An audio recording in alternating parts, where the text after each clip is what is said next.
everybody, and welcome to the 2019 Nancy Drew Games Mega Marathon! I'm Argo Flump, and I am playing all of the Nancy Drew games here in preparation for game number 32, Midnight in Salem, which is coming out later this year. Woo! Alright, so I'm really jazzed. I've got a studio audience of about 90 people watching me in the live stream. Hi everybody. So do I want to play either junior mode or senior detective. mode? If you're new to adventure games or need some help, choose tutorial.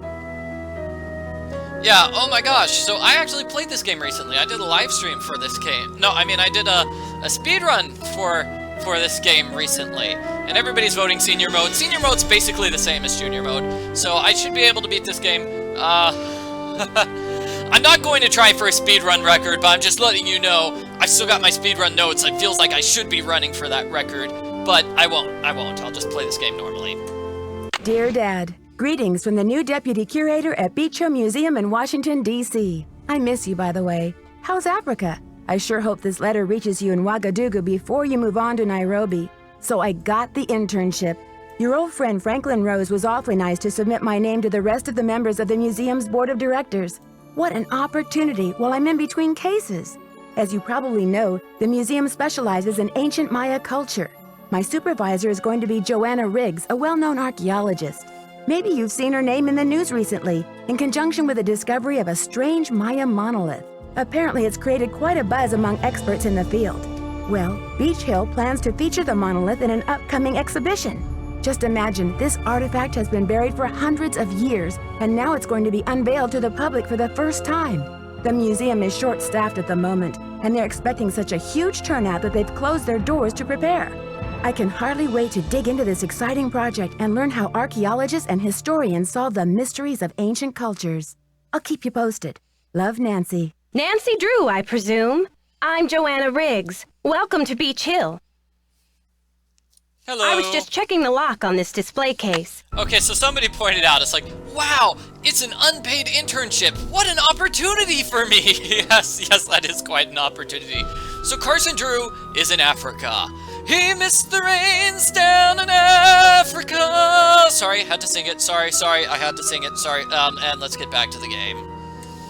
This is one of the museum's most treasured pieces, a carving of King Pacal. Who is King Pacal? Pacal assumed the throne at age 12. Can you imagine? That was 615 AD. He ruled for 68 years at the height of the Maya civilization. Is that jade? Yes, the Maya loved jade and used it for many of their carvings. There isn't another piece like this in the world, and it's priceless, which means I practically had to sell my own grandmother to get it. How did the museum acquire it? Leave it to Taylor Sinclair. He's a wizard when it comes to these deals. You'll meet him later. Yes, Taylor Sinclair is a wizard. Now then, Nancy, you're coming on board at a critical time for Beech Hill. An exhibit of this caliber is not kid stuff. Franklin Rose assures me you're a real trooper, and I hope he's right because I'm not here to babysit. I don't care who your father is. Yes, okay. Okay, so, cool. So, I mean, like I said, I just did a speed run of this game recently. So in the speed run, you just click through on like the upper left hand corner and you skip that opening cutscene entirely. And that's so I mean I won't talk about speed run anymore. I'm just saying it's like my brain is frazzled. That's all I'm trying to say. So Nancy's dad got her the job just because, you know, she was on a first-name basis with the board of directors guy, Franklin.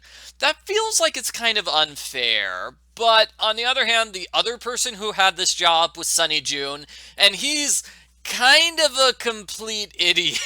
He doesn't know anything about this.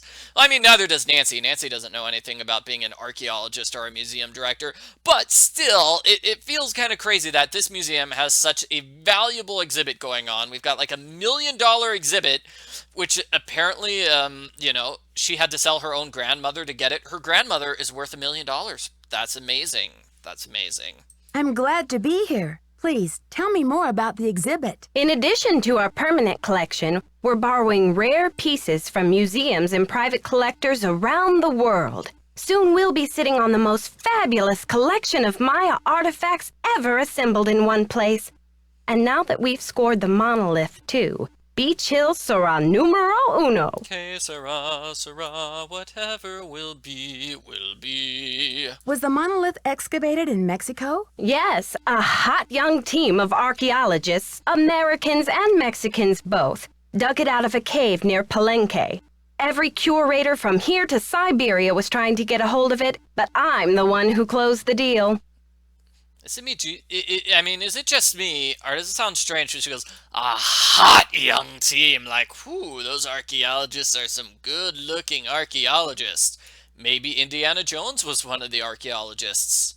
Why do you mention the nationalities of the archaeologists? Because in archaeology, everyone wants to be king of the sandbox. I became a curator because I want to help make artifacts available to as many people as possible. That's all that matters, isn't it? Unless you're Alejandro Del Rio. Who's Alejandro Del Rio? Ugh, wouldn't you rather hear about the monolith? It's a massive pillar of stone, nearly 1,500 years old with Maya glyphs carved into it. We've installed it in the garden. Wait until you see it.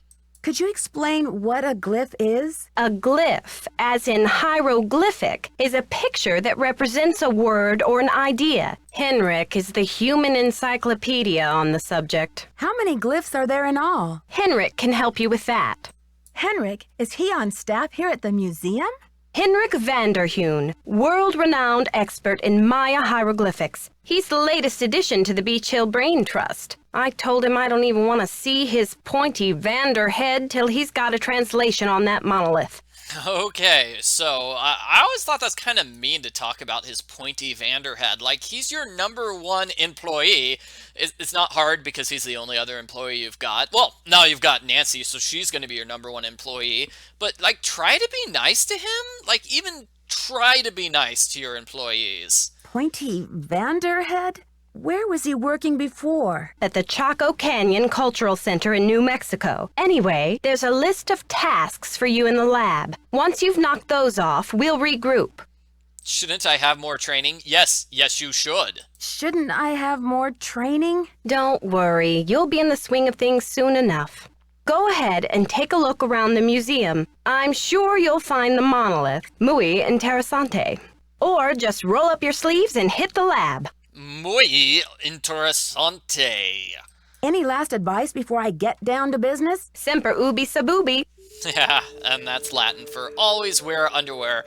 So somebody's pointing out that Nancy Drew Midnight in Salem is going to be game number 33 in the Nancy Drew series, not 32. I am sorry, I misspoke when I said it was going to be game number 32.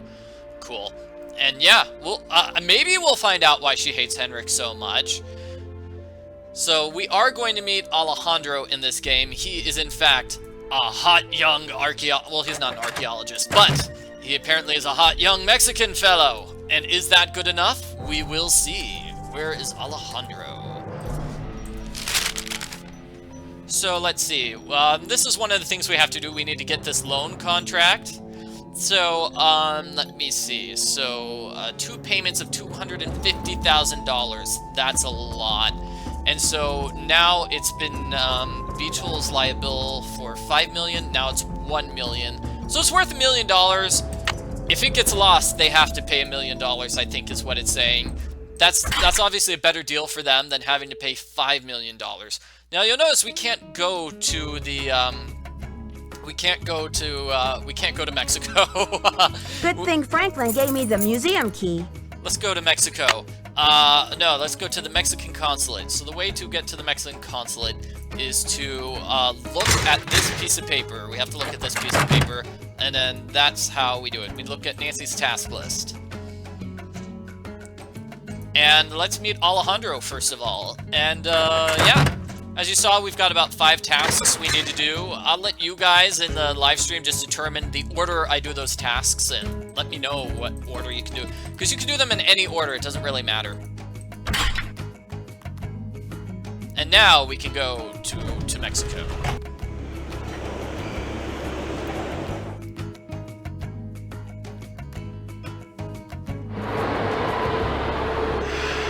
Where is the gift shop to this museum? I don't know. Apparently, the loan agreement said now we can sell coffee mugs, right? Or something about coffee mugs or mouse pads even.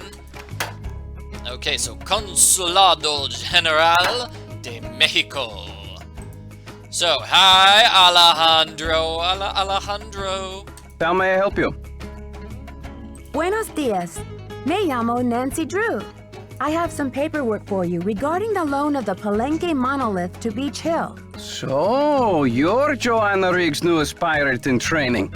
How does it feel to join the ranks with the modern-day conquistadors?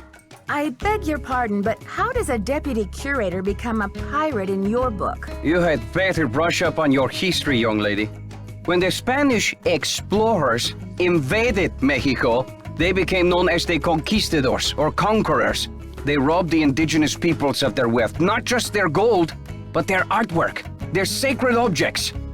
Anything they did not steal, they burned to the ground. Alejandro, I understand that many crimes were committed in the name of exploration, but that was hundreds of years ago. What does this have to do with Beech Hill? There is more. In the 19th century, archaeologists discovered the ruins of ancient civilizations predating even the Aztecs. Many of the dig sites were robbed, and the stolen artifacts were sold off to art museums and collectors around the world. Today, finally, it is illegal among most civilized nations to remove an artifact from its native country. But sadly, there are thousands of precious antiquities with highly questionable provenance floating around the Western world. I know, but you're talking about, you just said it was the 19th century, so that's still something that happened hundreds of years ago. But, oh my gosh, so is Alejandro's shirt the exact same color as the red in the Mexican flag, which is to the left of him? I think it is. That is so wonderful. That is amazing. I like it. And I like how his little shirt matches the same color as his hair. Okay, so, highly questionable provenance. Yeah. So, I mean, if museums have artifacts which were stolen, they should return them. Alejandro is right, but why is he so upset about Beech Hill, though? But Joanna only wants to display this artwork, to celebrate it, so the public will be able to enjoy it and learn about your people's great talents and achievements. If the American public wants to see our art, they should come to Mexico. Is there any way to identify the stolen artifacts? An artifact's provenance is the story of its origin and ownership. For example, how it made its way from a temple at Chichen Itza to a museum in Washington, D.C. If the artifact's provenance reveals that it has been stolen, then that artifact must be returned to the country of its origin. Then the relics at Beech Hill must all be legitimate, right? No, not at all. Provenance documents are often tampered with or forged to cover up the theft. Because of this, thefts continue and a great deal of art is moved on the black market, even today. Unethical art dealers and greedy museum curators do nothing to stop this. Oh man, so is Beech Hill involved with this? Do they have stolen artifacts? Are you suggesting Beech Hill is involved in these kinds of misdealings? If Joanna Riggs or that overstuffed pillowhead Sinclair had any decency, they would take measures to see that all Maya artifacts were returned to Mexico at once where they belong. And what if these measures are not taken? My country will have its due, Nancy, even if I have to begin reclaiming its artifacts with my own two hands. Wow. Yeah, this guy's pretty angry. I admire your conviction, Alejandro. Lucky for me, the Palenque monolith is only here on loan from Mexico. I am still not happy that such a rare find will have its debut exhibition on American soil. But in my country, too, there are people for whom money talks. I will take those documents now. Okay, here you go. Thank you. I have some business with Joanna at the museum later, so I will return the contract to her then, after I have looked it over. Actually, Alejandro, I think I'm supposed to take them back to Joanna myself. You may consider your mission accomplished. Well, okay then. Goodbye. Yeah, so I mean, obviously the monolith is legitimate, but that Pacal carving we saw earlier, he hasn't seen those like that provenance document for that stuff. He thinks they're kind of fishy, and Joanna won't show them to him, which in fact does sound kind of fishy, right? So maybe it's legitimate, maybe it's not legitimate. We'll find out. I kind of wish Alejandro said that out, from the beginning. It's like, hey, I've got questions about that one jade piece, instead of going, oh my gosh, everybody at the museum is definitely a thief and awful and terrible, and these are definitely fake. And I hate you, Miss Nancy Drew. You are a modern-day conquistador. Yeah, it'd be cool if Nancy Drew went to Mexico. That would be... I wouldn't mind seeing a game like that. Although all my friends who went to Mexico, all they did was go to the beaches and get drunk all day. So I don't think that would be a mystery for Nancy Drew to solve. I don't think that's even kind of a mystery. Okay, so what do we want to do next? What do we want to do next, everybody? Do we want to meet Sinclair? Do we want to meet Taylor Sinclair? Do we want to meet Henrik? Or do we want to do one of those chores? So the chores are pottery, ordering, the narration puzzle, and the numbering puzzle. Yeah, it's like, Alejandro, Nancy's just trying to do her job, and she's not even being paid for it, okay? Ooh, there are Maya temples, and yeah, it would be really cool to go to Maya temples in Mexico. Nancy could go to Mexico and go to those Mayan temples. Okay, so people said Henrik. We've got lots of votes for Henrik.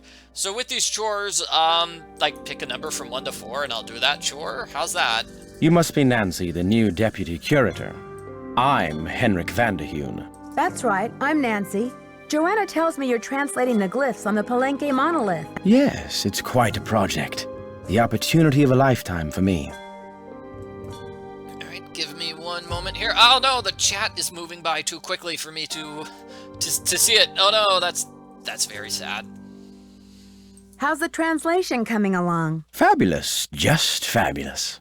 Anyway, what can I do for you? Well, you're fabulous, sir. Haha. I'm not sure how to go about rearranging those exhibit narrations. It's really quite simple. Check out the Convermatic auto narrator in shipping and receiving. You'll need some headphones. First determine which of the exhibits in the main hall could rightly be called Exhibit A. Change Exhibit A's narration number until you're seeing what you're hearing, or hearing what you're seeing, and it's all downhill from there. Alright, so yes, Henrik, it does sort of look like Henrik's topless, doesn't he? No, he's wearing a shirt which kind of matches his hair. Alejandro does it, why can't he do it? So, but, I mean, his hair is a little, I mean, his shirt does look too flesh-colored.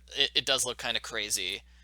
I'm curious about your work. How do you go about translating a glyph anyway? It can be a complicated process, involving research, piecing lots of different elements together, and a healthy dose of guesswork. Well, it could be that maybe Henrik's just so buff, he generally goes into the office just topless.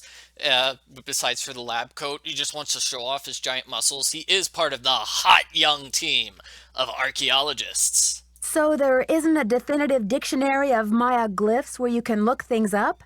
Oh, I'm afraid not. You see, glyphs are so intricate and full of subtleties that multiple meanings may be embedded in a single glyph. So 3 distinct-looking glyphs may all translate to mean sunshine, roughly, but with different nuances. There is so much we still don't know. Lucky for me, I guess, or I'd be out of a job. Yep, I mean, there are lots of words that mean sun, light, shine, mean those things in English with different nuances, so it makes sense that the Mayan language is the same way.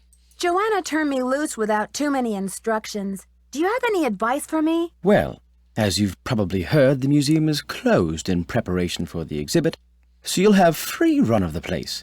Please explore. The sooner you get to know your way around, the better. Think of the lab as your home base, your center of communications. Anyone who wants to get in touch with you will leave a note or a voicemail here, so check in often.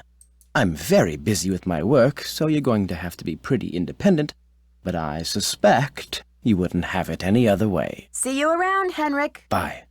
Bye, Henrik. Bye. Okay, so everybody voted for number 2 and then number 4. So number 2 is ordering wrapping tape, and then number 4 is going to be the numbering exhibit. So let's do this. The wrapping tape is really easy. We call this person 555-9963. And turns out you don't actually have to do that in order to beat the game. You could beat the game without doing that chore. The game will totally accept it. So that's the only chore which is completely optional. The others you do have to do. So it's 9963. You have no voicemail. 555-9963.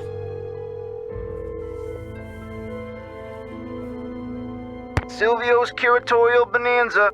Are you still having a sale on packing supplies? That's right, 30% off on bubble wrap, foam peanuts, heavy-duty tape, medium and large boxes, sticky labels, and why supplies last, of course. Have you ordered from us before? Well, I haven't personally, but the museum has. Okay, good. That saves me a lot of paperwork.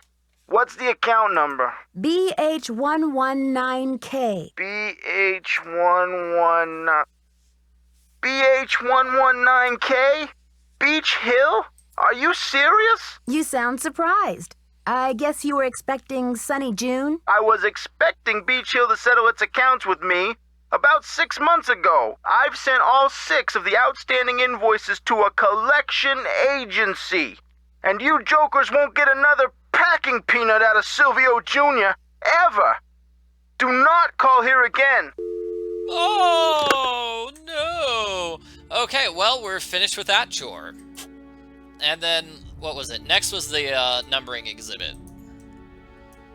So, Henrik. Greetings. Henrik, what's this about outstanding agencies? I'm supposed to order more packing supplies, but the company says they won't do business with us anymore. Does Beech Hill have bills it can't pay? No comment. Come on, Henrik. But Henrik, what will we do when we run out of packing supplies? I hereby absolve you of that task. If Joanna wants things shipped, she can stuff them into garbage bags for all I care. See you around, Henrik. Bye. Bye. I don't know why, baby. Bye. Everybody's gotta dance and stuff. Gotta dance, I don't dance enough. Might sound crazy, but it ain't no lie. Bye. Okay, so with the Maya numbering exhibit, I can do the first ones pretty easy, and then the other ones I might need to Some look of the up. tiles are missing. Oh, the tiles are missing, that's right. Well, let's get those missing tiles. One is one is here. It's just right here. I don't know why it got moved there. I think Sunny June was just a terrible employee and just moved things around randomly. And then one is going to be back here. Oh, another thing on our to-do list is going to be, like I said, meeting Sinclair. So we'll meet Sinclair at some point. So with those two things here, I will just throw them in there. So, this puzzle. So this, we're moving things around according to the numbering system. This is number 11. That's number 15. Each line means 5. So this is 5, and then this would be 7. No, this is 12. This number is 12 because 2 lines and 2 dots, right? So 5 plus 5 plus 1 plus 1, that's 12. So let's get that in place. Everybody's agreeing Sunny June was just a terrible employee. Just terrible. Okay, this has to be 14, right? And then this is 2, so that's 10. That's 14. This will have to be 4, right? 4. And this is 0, unless I'm mistaken. So this is 1. I'm just trying to get... So this is 5 plus 5 is 15. That's 17. I don't know where 17 is. There's 17. Wow, I got it right. So 17... 18 looks correct, 15, 10, 11, 12, that's 14, not 13, so this is 8, and this is 7, what's this? This is 16, so it looks like we've got all the numbered ones in place. Cool, so now I'm going to look this up on the desk. And I think everybody in the live stream chat is now debating who the hottest Nancy Drew character is. Is Alejandro, now that Alejandro and Henrik are here to join the hotness competition, can they unseat Charlie or Jacques or Brady? You know, from the top 10 list of hot Nancy Drew characters we've seen so far. Okay, so in this game, the password is Coco Kringle. And this is the clue. I feel like some Coco Kringles. I encountered a fatal error. Oh, apparently I did not look at the Cocoa Kringles in the drawer. So this right here is Nancy's task list. Just notes. Well, silly me, I did not actually look at the Cocoa Kringles, so the game is not letting me take a look at that thing. Let's go back to the museum.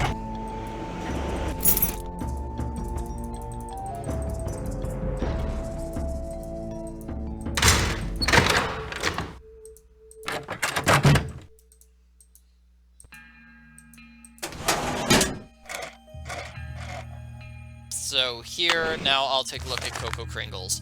Yes, it's Cocoa Kringles! Now with 79.5% less fat. Yummy! Chocolatey! Hooray! Hooray! Hooray! And this is going to be a humongous puzzle we'll do later.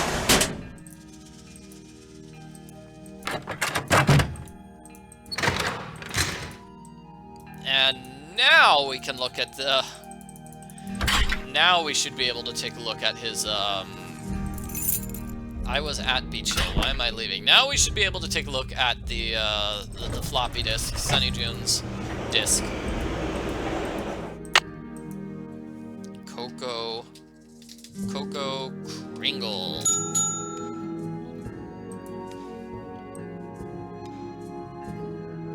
Alright. Ooh, I should probably write this down too. This is for that puzzle later on. It says, so exhibits, so it's going to be A, C, D, G, and J, and those are the ones that aren't fixed, so that's helpful. It tells you which ones aren't fixed. Stuff to remember. So the characters we need to, he's going to point out some of these characters. I should have written down the numbers I need to remember. Oh gosh. 6 has an eye patch, so 6 eye patch, and then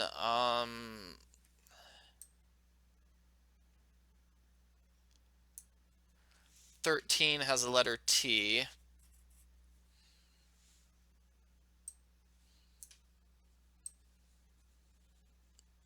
There's no sound going on in the background now. Okay, so 2 has a hat with fingers. And 6, yeah, okay, let's see if that's it. I like Nancy's dog too, by the way. Nancy's dog is pretty awesome. So let's go here.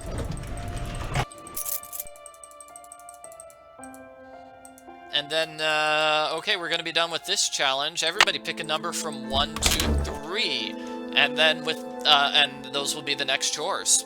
We'll see if there's any agreement on that. So 6 is, in fact, the eye patch. I got the eye patch correct. So 13 has a T. I got that correct. 2 has a hat with 5 fingers. That's correct. Wow, so that means these other 3 are, okay, number 3, it looks like number 3 or number 2 wins, okay. So let me just move these 3 things aside.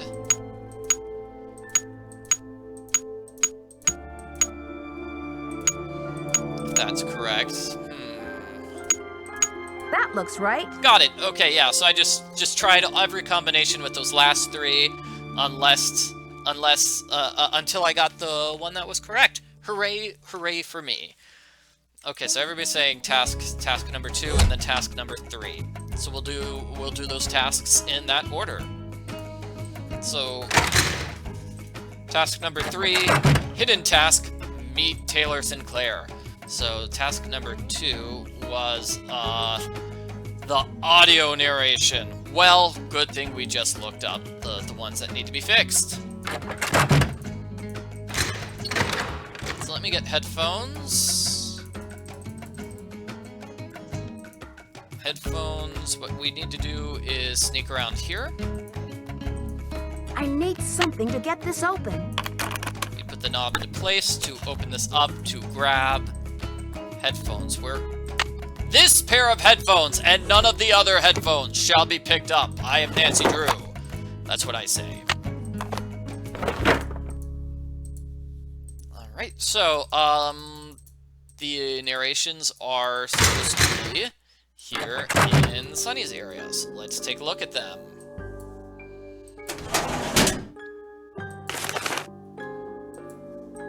It should go much faster now that I know how to solve the puzzle. It's very cool. He's got the pictures of all the characters. So this is Henrik, who's got a giant head. I'm very rich. Get to work, Sunny. That tie is scary. Okay, so A, C, and D. So A is this back corner. Why are C and D, like, nowhere near each other, by the way? That seems silly. So A is going to be this back corner here. Let me just write this down. A, C, D, G, and J. And then G is going to be here, so I'll never remember that. Okay, G, D, and then A. A, G, D. Let's just do those to begin with.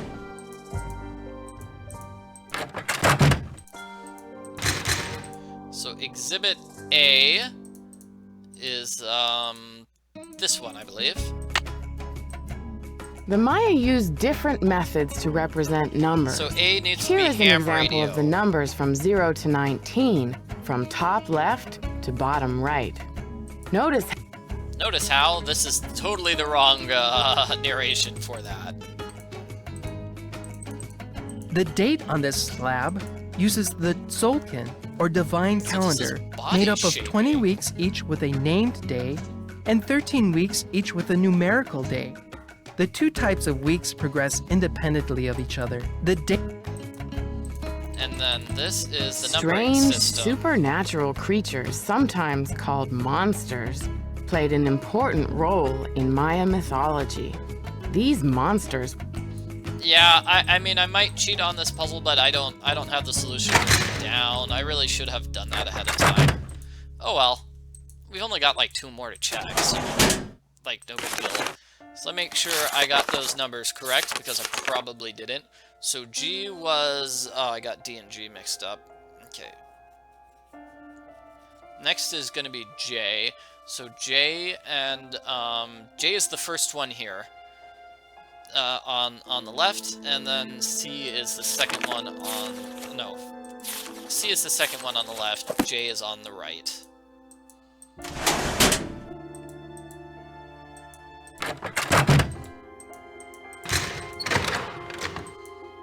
So J was the first one here. In addition to adorning themselves with jewelry and This is costumes, slab. the Maya shaped their bodies to heighten their beauty. Beads were dangled in front of infants' faces to encourage crossed eyes, a trait considered attractive to the Maya. In addition, That's a clue, the crossed eyes. That was a clue for a puzzle later on. Second one is going to be... ritualized bloodletting was a common practice among the Maya. In this Captives panel, to 3 shield captives wear jaguar. garments associated with bloodletting. No, wait, that's correct. That one's correct.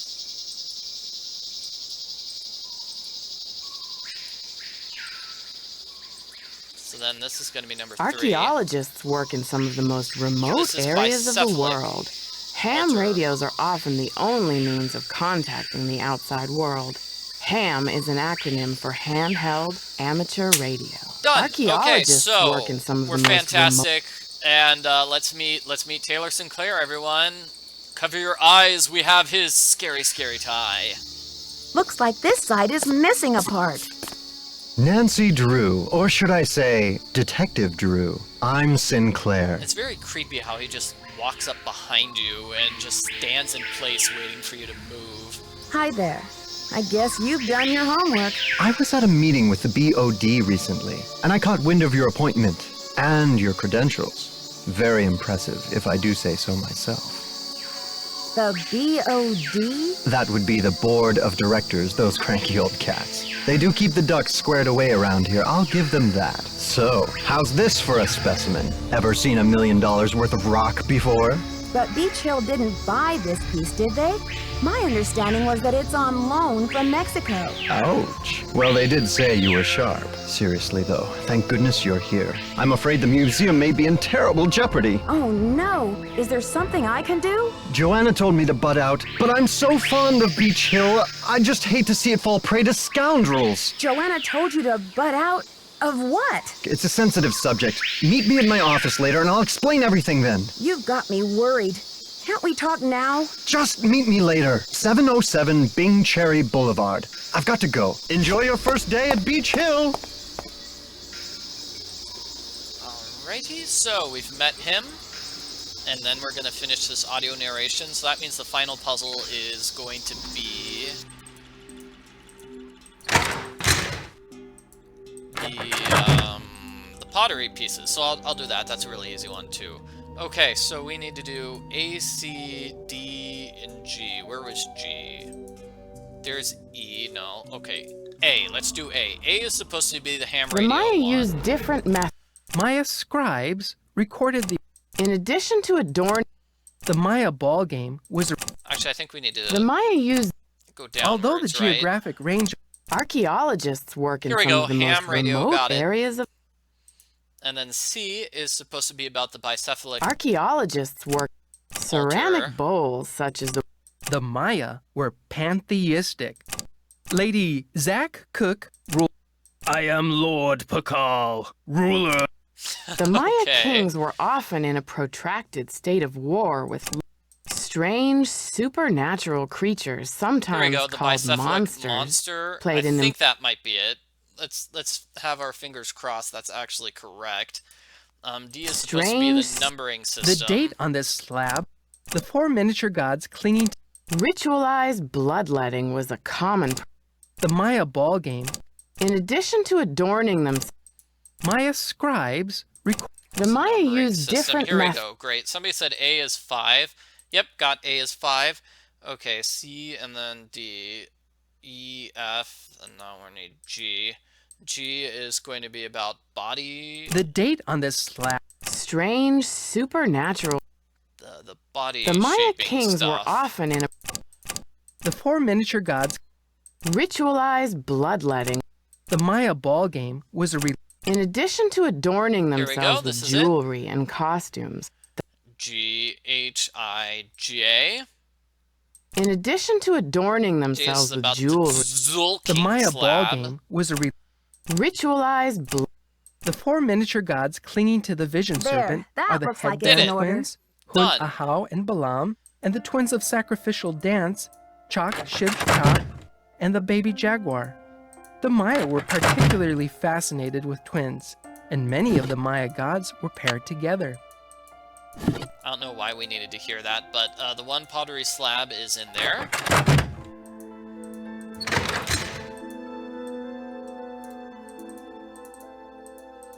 And then the other pottery slab is in here. And we're going to put those pottery slabs together to get a full thing of pottery.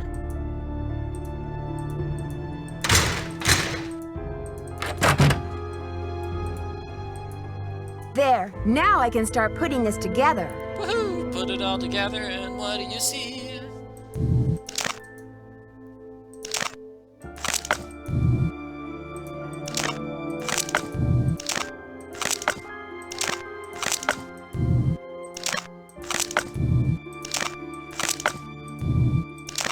That's done. Hooray!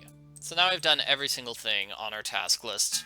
We don't need to cross it off, but I'm going to do it anyway, because I'm cool like that. And now the museum gets robbed.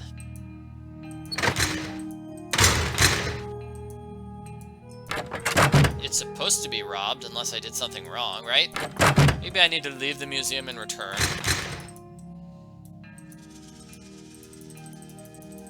Run, run, run, run away. Oh, maybe I need to see Taylor at his office. Do you think that's it? Let's talk to Taylor at his office.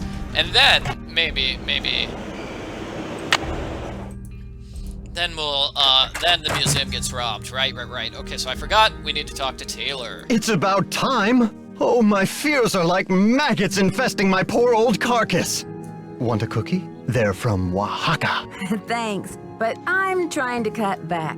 Now, what's going on? The art world is being ransacked, Nancy.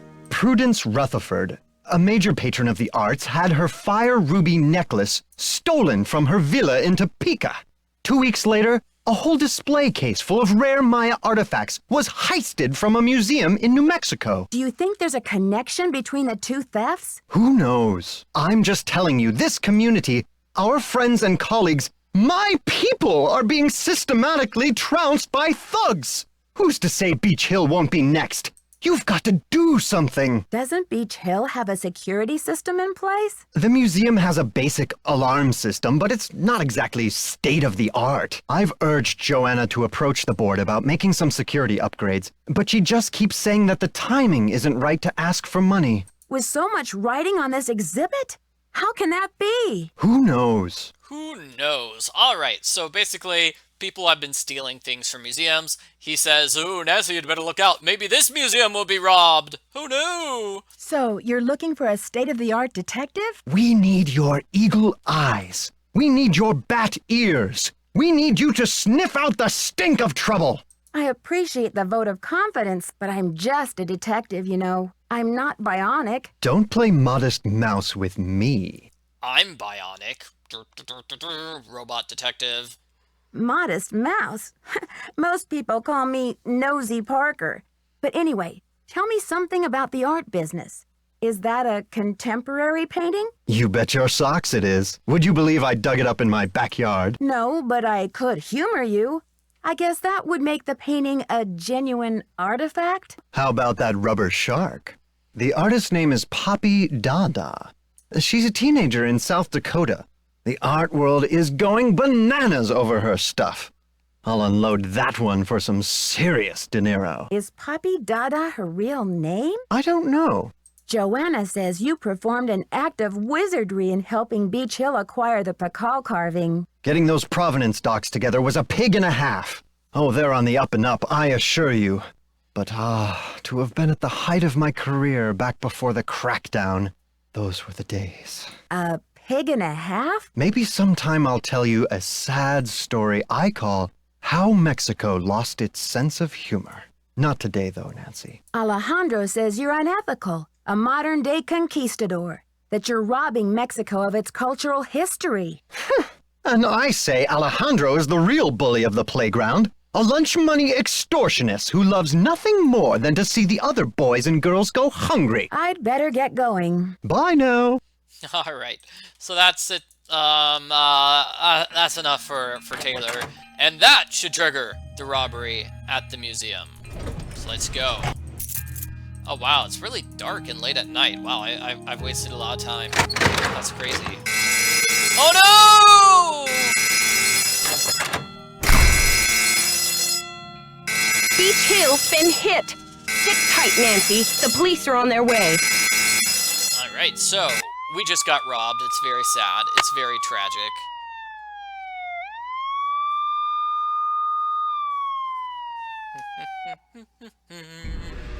So, what do we want to do now? Do we want to do, I should talk to Joanna the before I touch investigation anything. here, or do we want to do the Henrik storyline? I think we can just trigger the Henrik storyline right here, right now. I could be wrong. Oh, no, we need to talk to Joanna first, I suppose. So, Joanna, where are you, Joanna? Someone has cooked up my worst nightmare and served it to me on a plate. Everybody's saying they want to do the Henrik storyline before doing the Joanna storyline. I guess because he's young and handsome. I'd like to have a look at the crime scene myself. Did the police turn up any clues? The police took some samples for the crime lab, but they couldn't promise any overnight results. So if you want to put your little magnifying glass up to the scene, it's fine with me. What were their initial findings? Who knows? Right now, my priority is to get a move on this insurance claim. When did Henrik come on board? I got an email from him one day saying he heard the news about Beech Hill getting the monolith. He said he'd drop everything to come here and translate those glyphs. He was even willing to take a pay cut. What could I say except, giddy up, you're hired. Wait, he's getting paid? I'm not getting paid! Do you think Alejandro would go to extreme measures, like stealing, to reclaim Mexico's artifacts? Who knows? I've got work to do. Carpe diem. Alright. I know everybody's talking about how Henrik and Alejandro are both fantastically gorgeous and amazing, but I think Joanna needs to get a little bit of love here with her. She is just rocking that what do you call it, striped sweater. The best time to wear a striped sweater is all the time. One with a little turtleneck, that's the kind. 'Cause when you're wearing that striped sweater, Need something? we can ask about this stuff. I'm curious about the red handprint the thief left. Does it have any significance in Maya culture? Afraid I can't help you there. What I want to know is what the hand was printed with. It's obviously not finger paint. Why don't you do a little analysis on it in the lab? I guess Joanna, yeah, Joanna is kind of a jerk. She is really mean and bosses me around. Granted, she is my boss, so that does make sense, but still. Have you seen Henrik? I found a piece of paper inside the Pacal display case. It had some glyphs on it and a print of a red hand.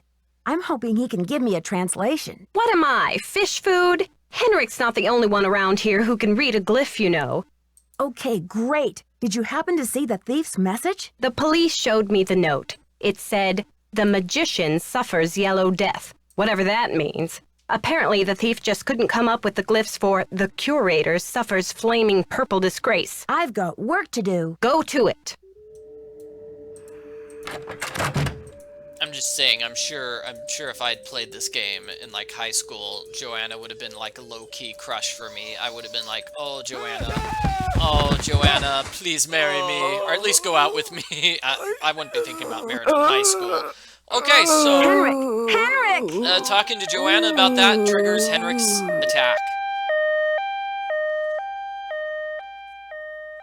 Amnesia? Wow.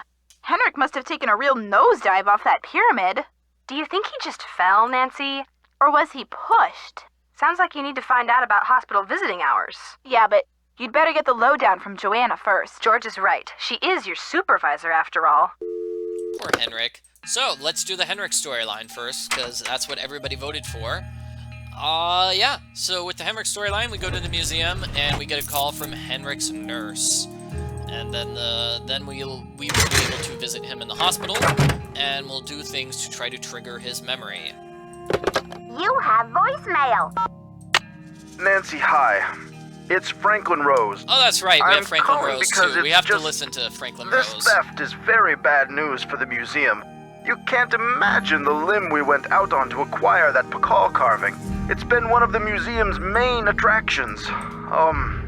I don't want to take you away from your internship, but if you can do a little investigating, well, I think I speak for the whole board when I say we'd be very grateful. Give me a call when you have a chance. And Nancy, thanks. This message is for Nancy Drew. Hi, Nancy. This is Nurse Bluefoot calling from Eleanor Roosevelt Memorial Hospital in regards to Henrik Vanderheun. I believe you're a colleague of his? Since Mr. Vanderheun was admitted, he has repeated your name several times in states of semi-consciousness. As we've been unable to contact any of his family members, we're hoping you might be willing to act as Henrik's support person as he begins the difficult process of restoring his memory. Please call me as soon as possible to discuss this. My direct line is 202-555-4000. Thank you. To replay messages, press... So, was Henrik... Did he fall, or was he pushed? What do you think? I think he was pushed. I think the culprit tried to kill him. Maybe. We never find out at the end of the game. We never get told, oh, by the way, the culprit was the one who tried to kill Henrik. We never find out what caused his fall. So was it attempted murder or not?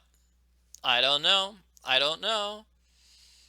Nurse Bluefoot, this is Nancy Drew. Everybody says you pushed. left me a Okay, 2 message votes for regarding pushed. Henrik Vanderheun.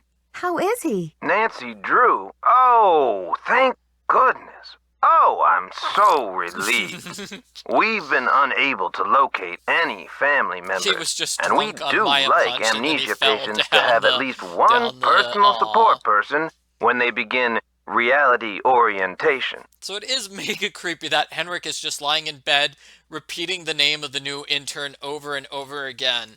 Oh, Nancy Drew! Oh, Nancy Drew! Nancy Drew! That's just creepy. It's like you barely know her. Oh my gosh.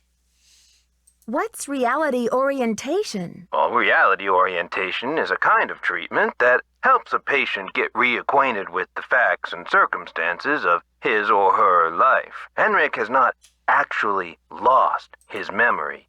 It's just that his brain is injured in such a way that he can't access the place where the memories are stored. I see. So we need to help him find the trail of crumbs. Is that it? Exactly. First, we do repetitive memory exercises to help Henrik relearn the basic facts, like his name and address, the name of his parakeet, if he has one, the date, and so on. Second, we try to stimulate Henrik's sensory memories in order to help trigger or find the way back to his cognitive memories. Okay, somebody is saying that Henrik was pushed, but he recovered, but then he slipped and fell by himself. So it's actually both. He was pushed and he fell.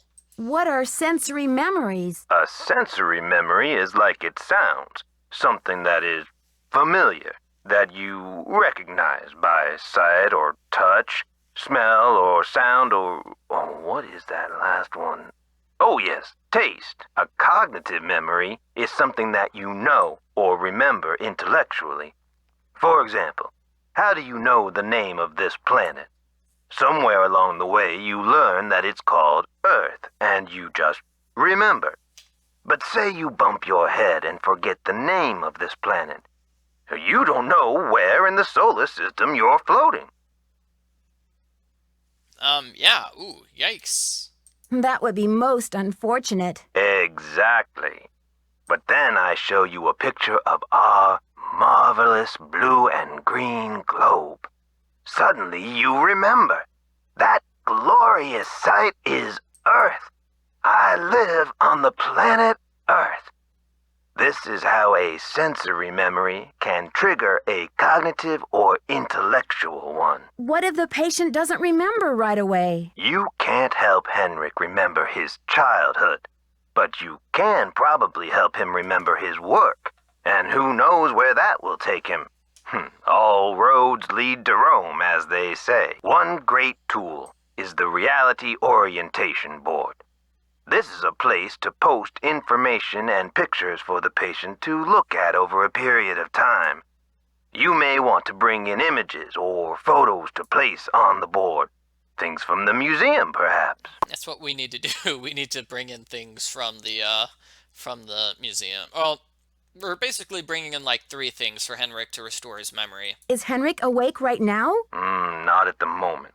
We're keeping him under close observation. When do you think he'll be out of intensive care? Once he's out of the danger zone, we'll move him over to neurology. This has been most informative, Nurse Bluefoot. Please tell Henrik he'll have a visitor very soon. Will do. Visiting hours are 10 to 4 every day, if the patient is not engaged in treatment and if he seems stable. Great. Is there anything else? Just remember, Henrik's brain has been knocked around like a peanut in its shell. He may have attention difficulties, headaches, anxiety. Sometimes he may seem giddy, too. We need to keep these conditions in check. Don't push him too hard, or he may have some kind of meltdown. Well, the last thing we want is a meltdown. I'll go easy on him. Bye-bye. So that was a really long phone call. That is the first of many really long phone calls in this game. And we've got another chore, which is to go through the entire museum. I'm going to put that off because we can't do it yet. We need Henrik's memory back before we can do that.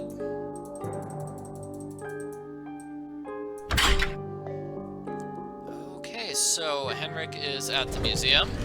Yeah, we're going to have many, many more phone calls, and they're going to be very long.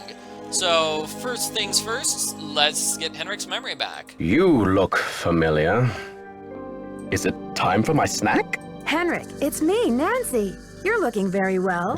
I'm here to help with your memory exercises so you can come back to Beech Hill as soon as possible. Beech Hill?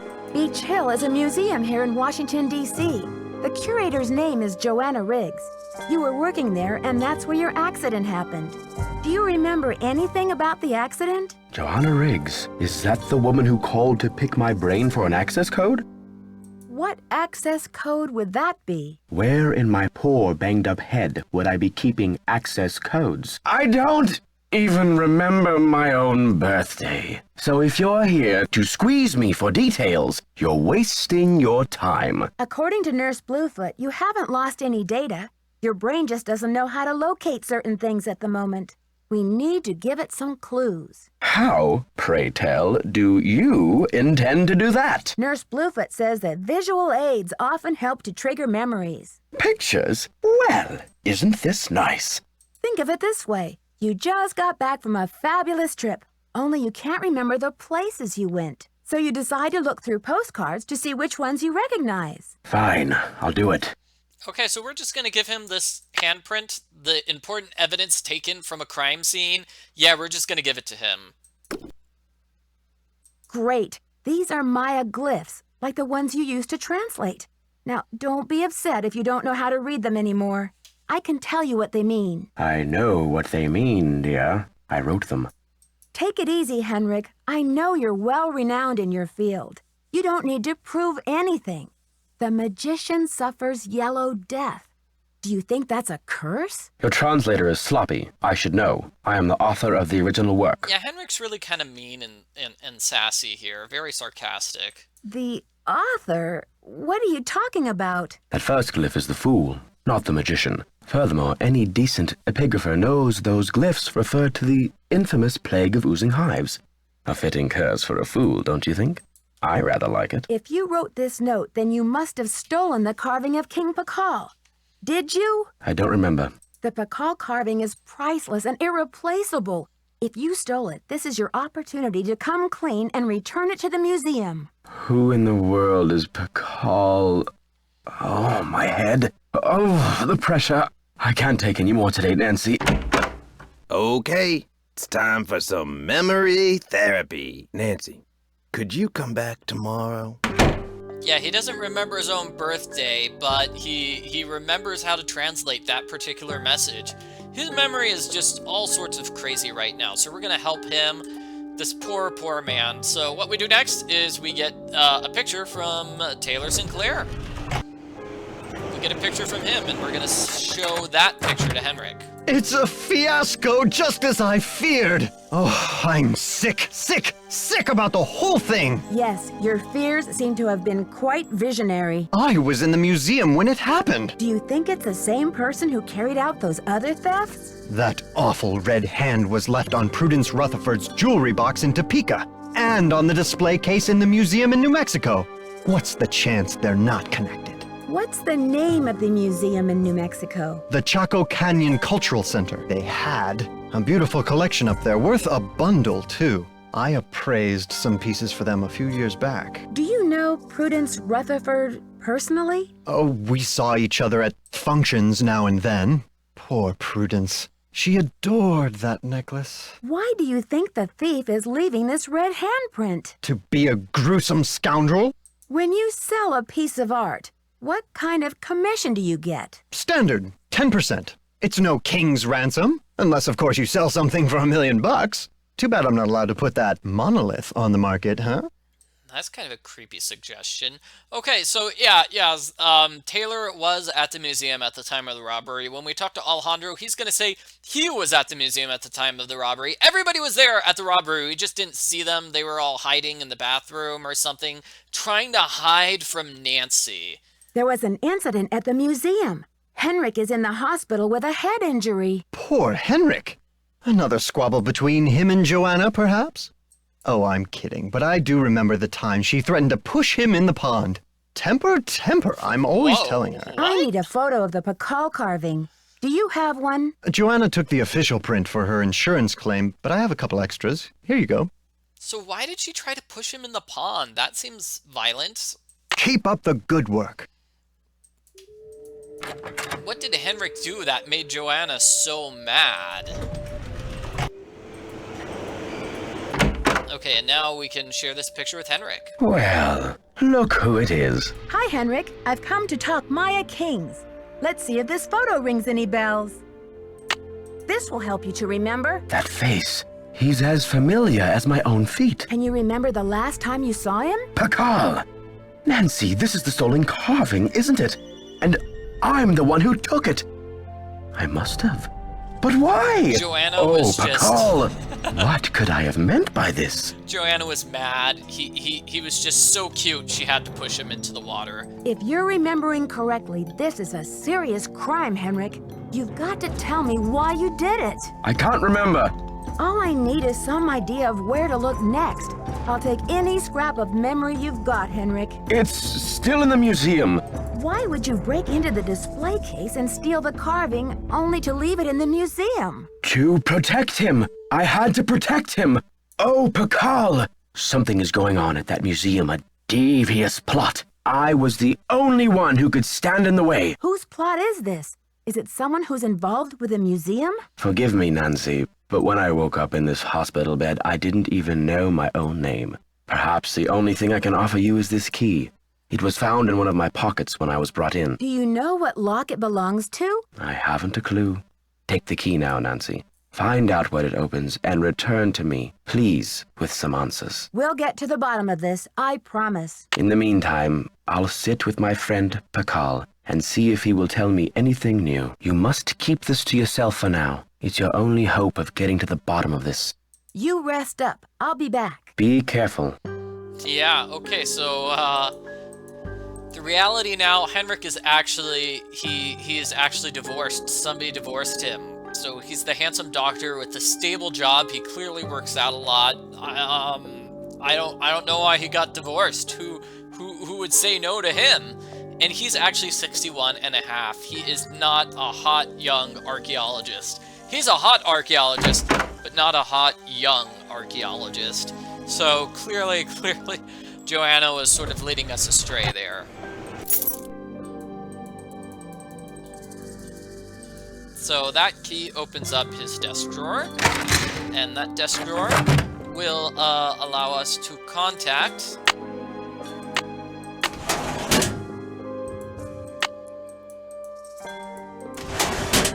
let's see, we still got a couple things to do, but it will eventually allow us to contact his friends. So these are the notes that will bring back his memory, and this is about his friends that are smugglers. Looks like I need to find someone who speaks Nahuatl. Oh, man. So we need to actually do that math at some point and message the smugglers.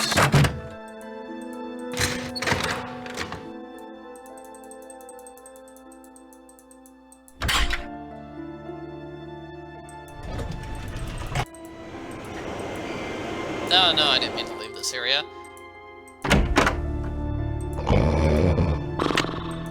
He's a sleepy pants now.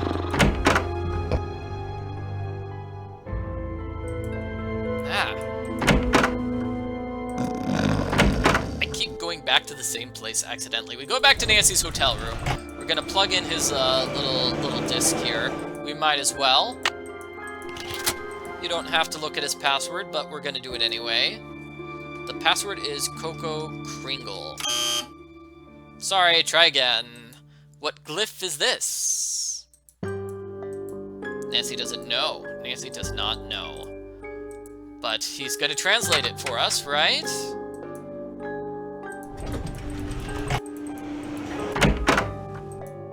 Yes, and Henrik is in fact allergic to chicken. Poor Henrik.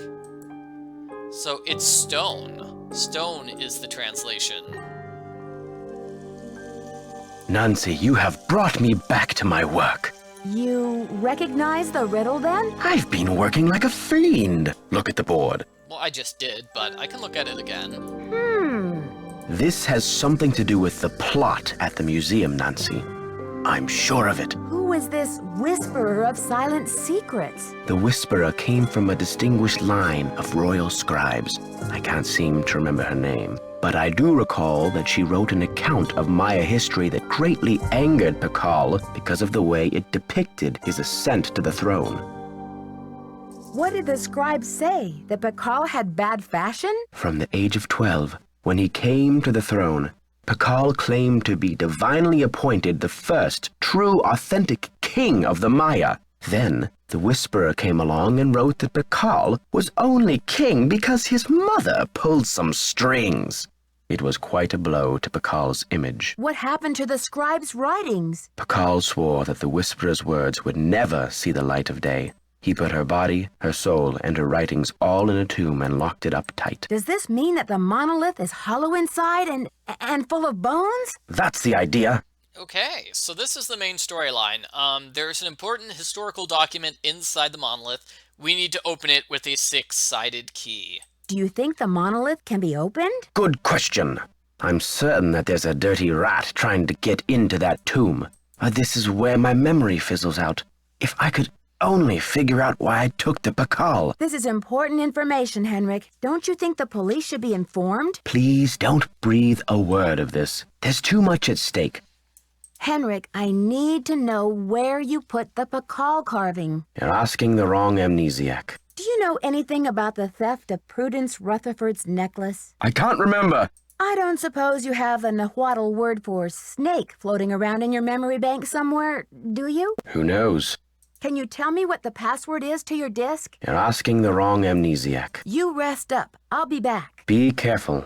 So now we get, this is sort of like the start of the game where we had like 6 things to do on our task list. So now we've got those 6 sides to the key. So what order do we want to do these things in? Pick a number from 1 to 6, and we'll, yeah, pick a number from 1 to 6. And we'll just solve it in that order. I'm just looking at everything here for some reason.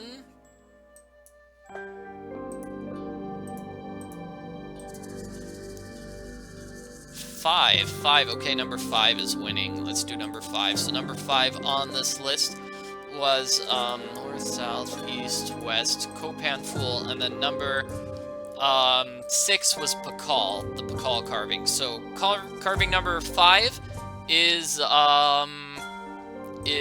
Copan Fool. So this works. We need to radio for delivery. The smugglers already have it, so we just need to radio them. Now remember, the password was a Nahuatl word for snake. In order to get that, we need to talk to Alejandro.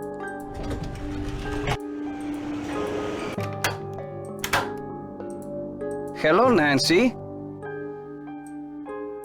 I need to know the Nahuatl word for snake. Can you help me? What do you need that word for?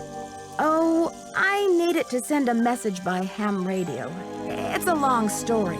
Now, if only I could remember the word for snake. I hear you have been a great help to Henrik. I wonder if you can help me improve my memory too. Something tells me this translation is going to come with strings attached. I am almost certain that the provenance documents for the Pacal carving were falsified. I have asked Joanna to see the documents, but she evades me. If you can find that file in her office and bring it to me, I think it might help my memory of Nahuatl a lot. What makes you think they were falsified? In Mexico, it is common knowledge that the carving was stolen from Pacal's tomb when it was first excavated. But no one has been able to prove it. If I can determine that the provenance documents are a fraud, this will be the first major step toward legal repatriation of the artwork, whenever and wherever it resurfaces. I guess I hadn't thought about it like that. I feel my Nahuatl coming back to me already. Do you know what Sihuapili means? Princess or lady. Now, if only I could remember the word for snake. So we've got a ton of things we can talk to him about. Let's talk to him about half of these things. Let's talk about Henrik. Yeah, we'll talk about 3 things. But that's what we need to do. We need to get the provenance documents to him in order to get the password. Have you heard? Henrik Vanderheun fell off the pyramid at the museum. He's in the hospital with a mysterious head injury. That is terrible news. I hope it's not too serious. Why did Mexico choose to lend the monolith to Beech Hill and not some other museum? Johanna Riggs outbid everyone. I had no idea a small museum like Beech Hill could afford such an expensive arrangement. Do you know much about Maya glyphs? You've got me there. I know Spanish, English, Portuguese, and several indigenous languages, including Quiche and Nahuatl, but I have yet to learn the language of glyphs. I should get back to the museum. Goodbye. Great. So,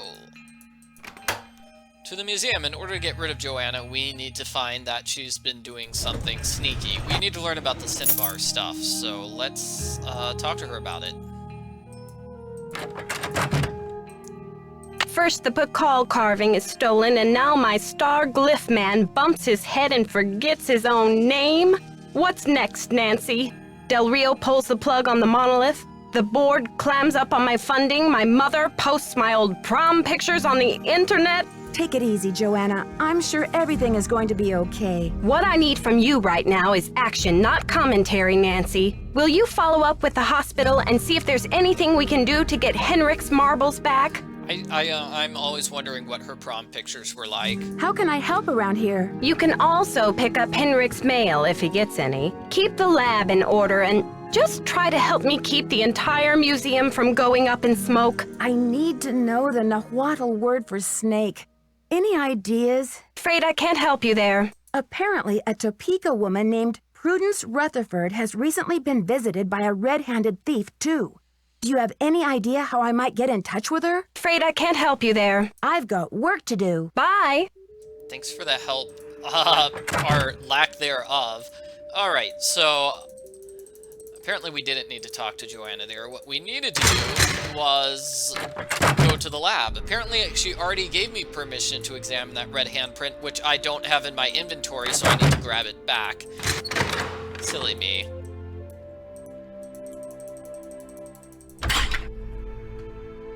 Okay.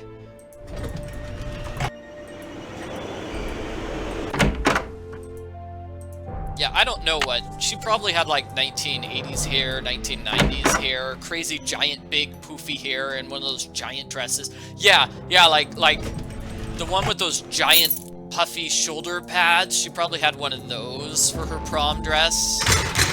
That's what I'm betting. That's what I'm betting.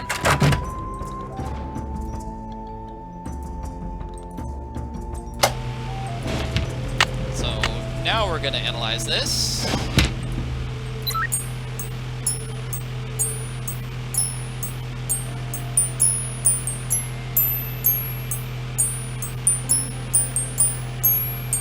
Okay, I've got a graph of the chemical used for the handprint.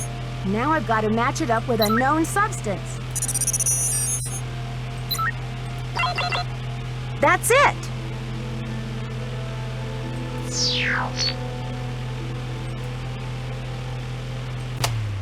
I should take the handprint with me. I'll just leave it here, it's okay.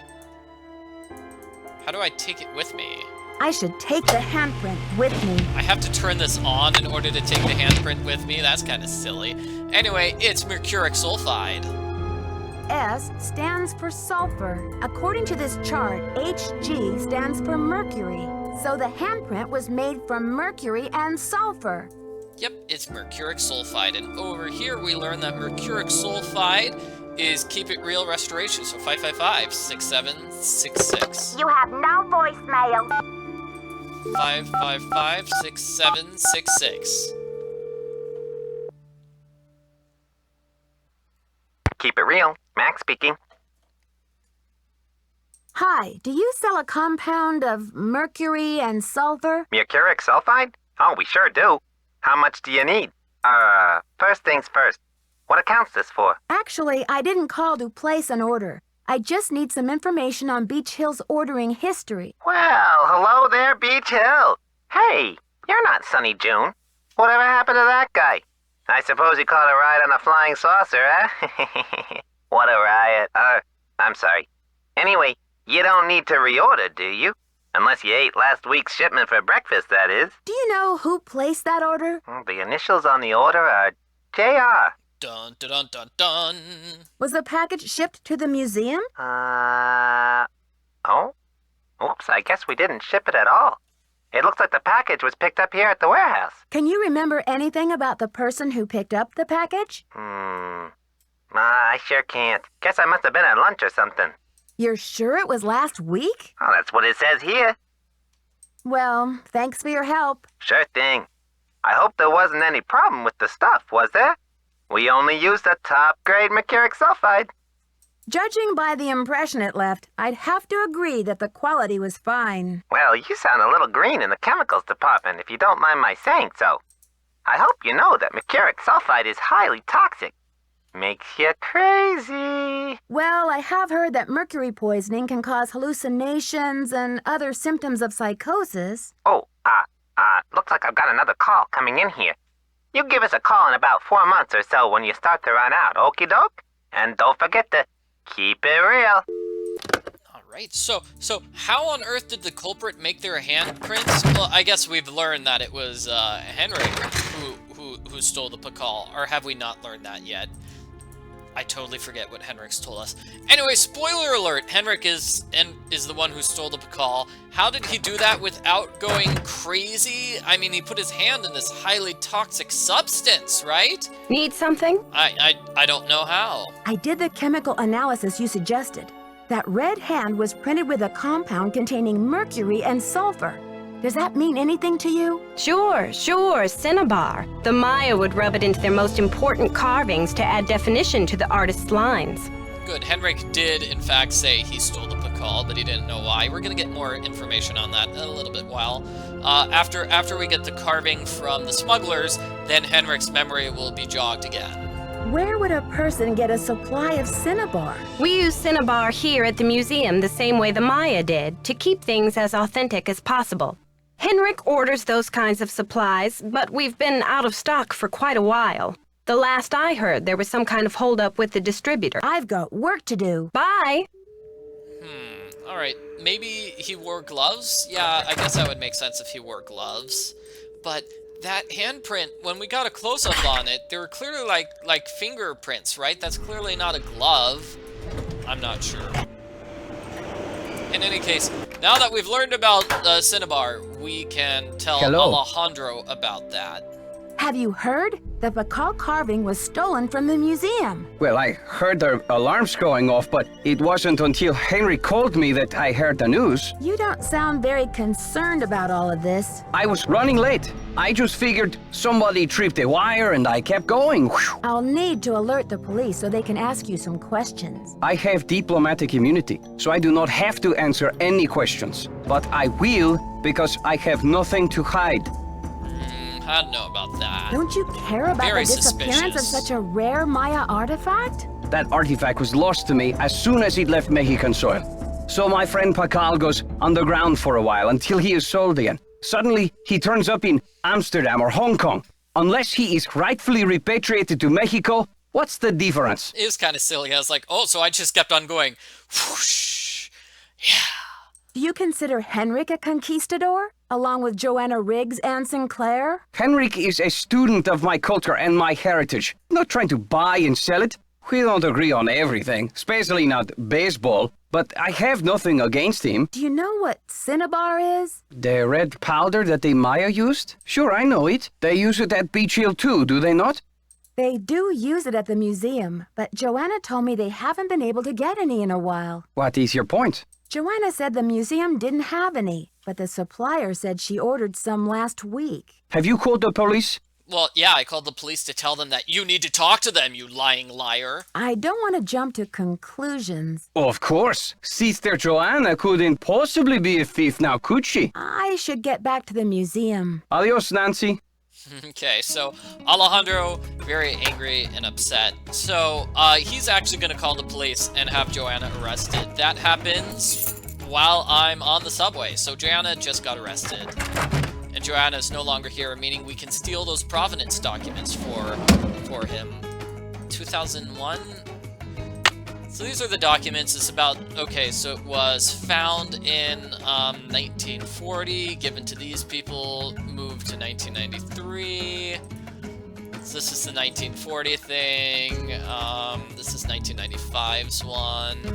This is somebody giving it to our boy Taylor Sinclair, who helped sell it from Vandalay to Joanna Riggs and Beech Hill Museum.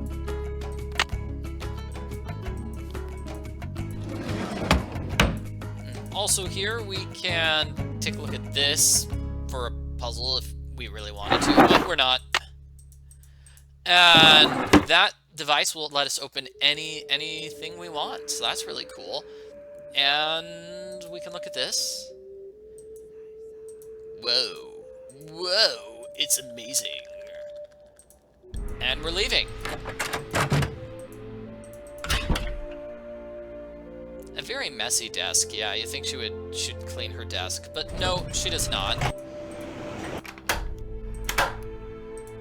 Hello, Nancy. You have a special delivery for me, I hope? Promise me that you'll take good care of these documents. Good work, my friend. I suppose you would like something in return? I trust your Nahuatl has become fluent again. The Nahuatl word for snake is coatl. C-O-A-T-L. I should get back to the museum. Adios, Nancy. Adios. So now we can contact the smugglers. I'm gonna save some time by getting this because I know ahead of time I need it. So we're gonna need another tube for this ham radio. Just gonna save myself some time by getting it now. And if I had not picked up this thing in Joanna's office, I wouldn't be able to open that in order to get the radio.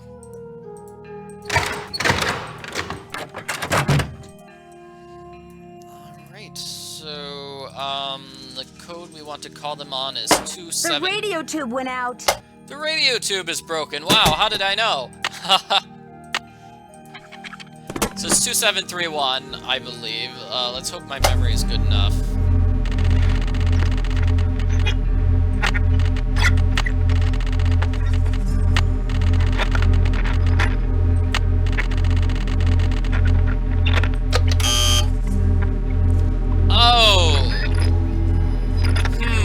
I don't remember the Morse code off the top of my head, and there's no way I'm going to... I'm just going to look this up really quickly here.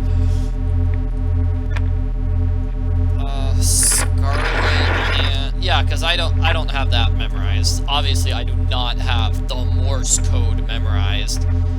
That would be crazy times. So I'm just going to cheat on this one. Morse code. Here we go. So first we're sending coatl. That's the word we just got told. So it's dash dot dash dot dash dash dash dot dash dash dot dash dot dot and send.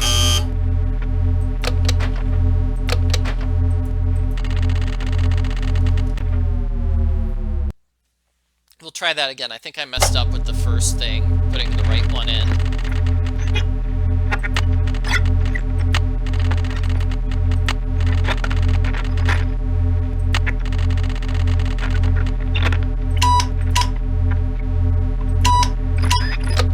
Dash dot, dash dot.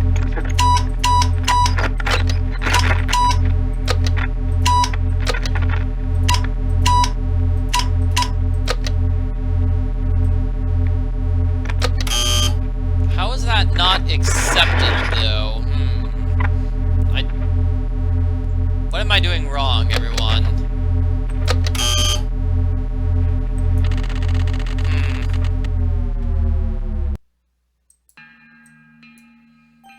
Not sure what I'm doing wrong. Okay.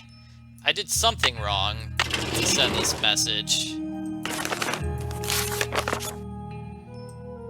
So it's 250. Maybe I just have to do the 250 one first. I have to click connect. Did I not do that?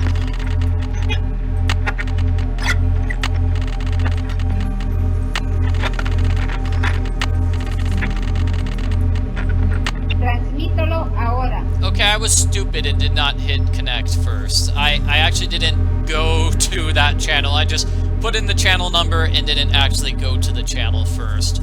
Well, it'd be cool if they had one of these challenges in another Nancy Drew game. But now ham radio is basically done through computer. People have actual... They just do it through computer most of the time now.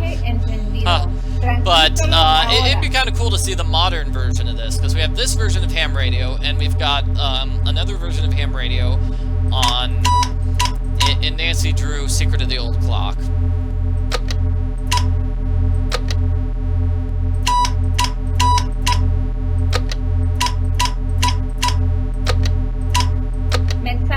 So that was a silly mistake on my part. Lo más pronto posible. Cambio y fuera. And they just said, hey, we're gonna deliver the message as soon as possible. Which is basically the code that I sent.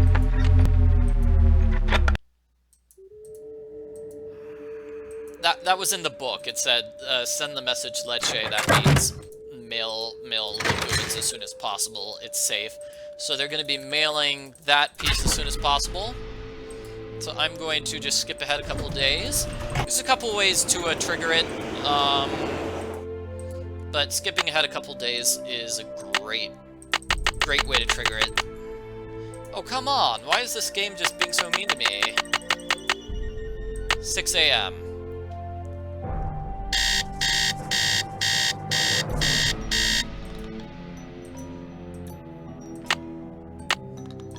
And now it's 5 a.m. I'm just skipping ahead a few days.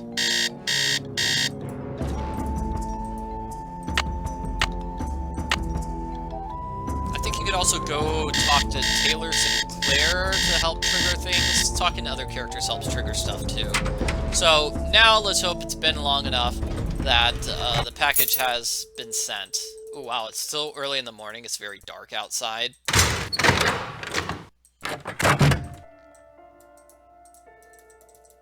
It's right here. Alright, we did it. So, the Maya liked cross-eyed people, so we try to make all these things cross-eyed.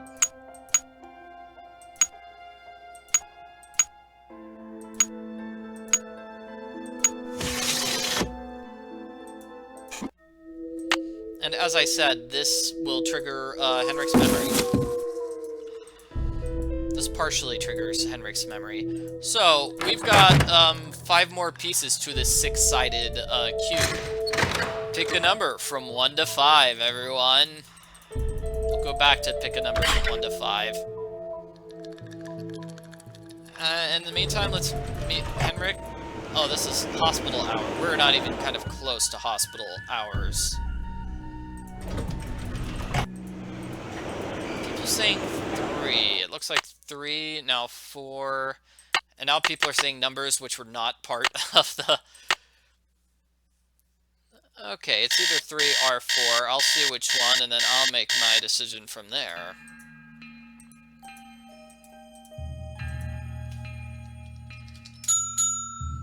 So, let's see. The notes were... Okay, number 3 is either going to be south or east. So, east is going to be the last one. That's got to be the last one. So, we could actually do this now if you want to. Yeah, let's do it. Okay, let's do number 3 then. That's going to be kind of a long one to do, but we can do it.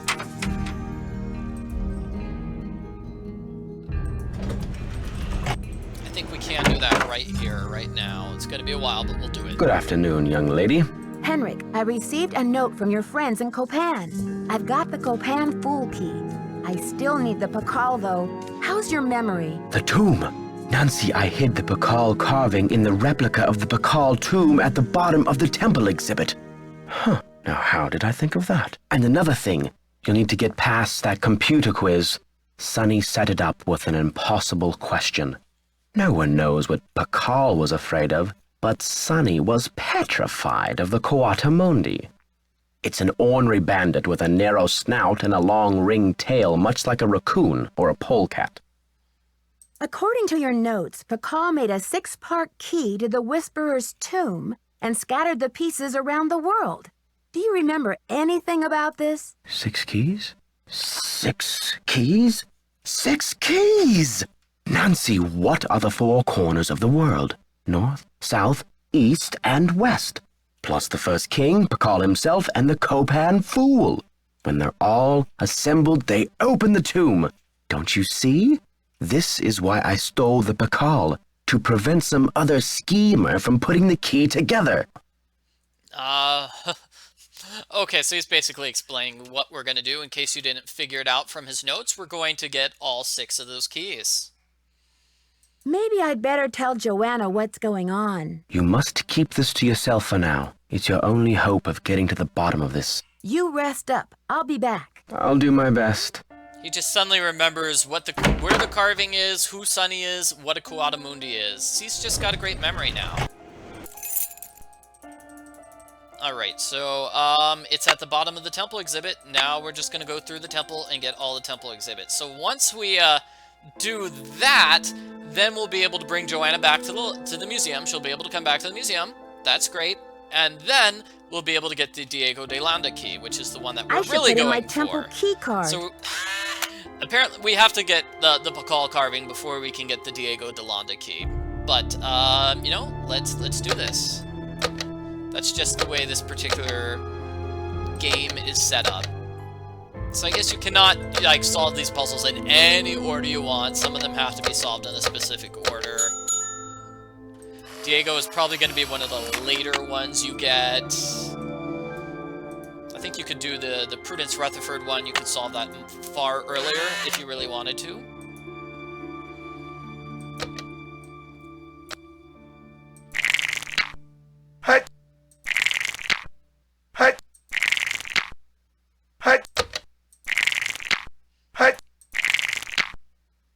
Oh no.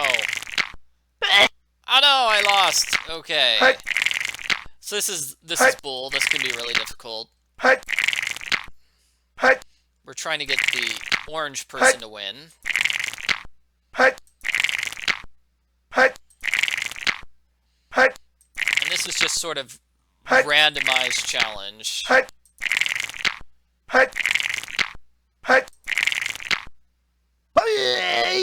Woohoo! You can determine whether you roll or pass. The difference between this and the version of the game in Curse of Blackmore Manor is that I can determine when my opponent passes or rolls. So in Curse of Blackmore Manor, the game automatically decides. Jane automatically decides whether she's rolling or passing. And here, you get to make that decision. So that's a lot easier for you. You'll notice I'll be doing the strategy of if the enemy is getting a bit too close, I'll just pass. Just to make things easier on me.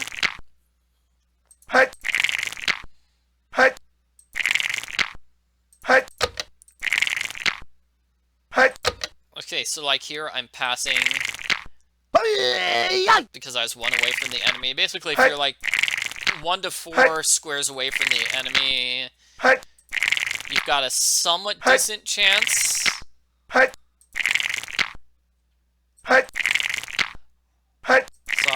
I always pass whenever the enemy is 1 to 4 squares away from me. Woo! I won! Hooray! Hoi-yat!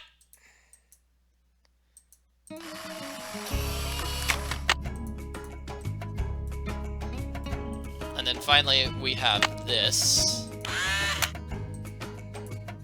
This is kind of a pain. You're supposed to go through the entire museum again to read all these things, read all the exhibits to get the names for the exhibits.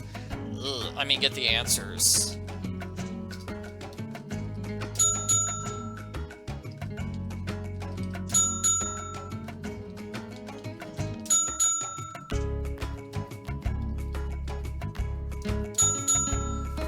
And that's the solution to that particular puzzle.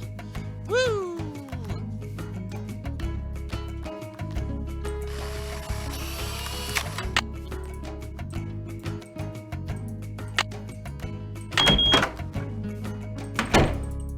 This one, let's see if I can even remember this. This is kind of a rough game. I think the solution is like 3 low and then 4 medium. Yeah, let's go with 3 low. Ah, not good enough. So low, and then maybe 4 low?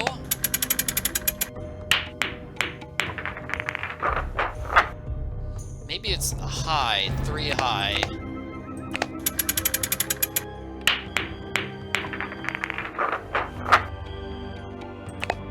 It's really hard to tell. What would be 6 high?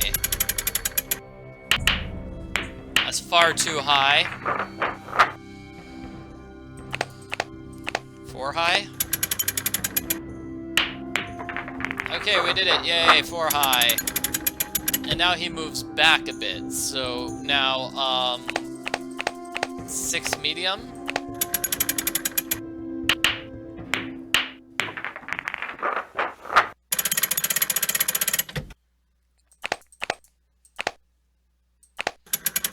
Yeah, this is just like that Squid Game in the Haunted Carousel.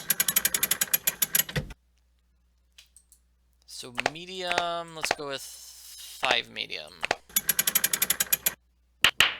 5 medium is too high. The puzzle's fine, but why does it reset to the beginning if you get it wrong? That is just the killer. That is in fact killer, and this will take forever. 4 high, 3 medium, 5 medium. I'm just looking it up.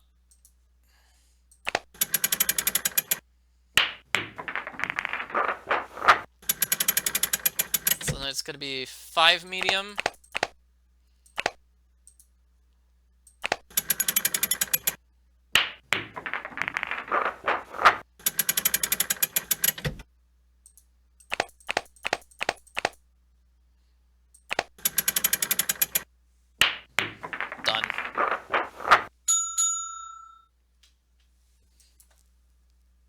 And that should be it, right? I beat the game. How do I back away? Here, I back away. Yay! So the next 2 things are this one. This is another quiz. So one of Shield Jaguar's wives.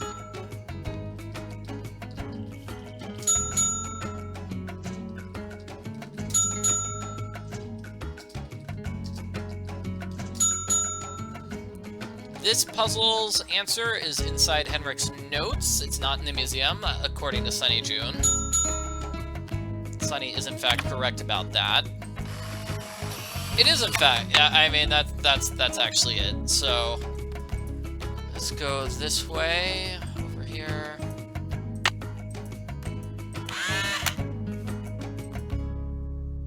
So, the login was sjune space baby. And you press M to see what the maze is, and you can press the control button to go faster through the maze. In fact, this maze is way better when I'm going on super fast zooming mode.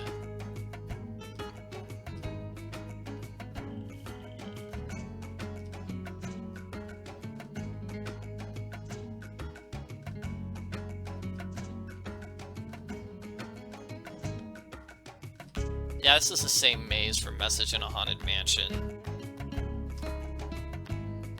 So to give you an example, this is what it's like normally. This is how you're normally supposed to do the maze. This speed.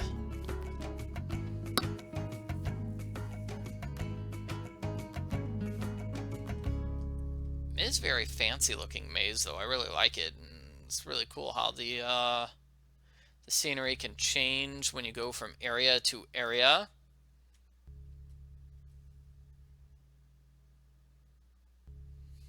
So let me see if I'm actually going the right way through this maze or not.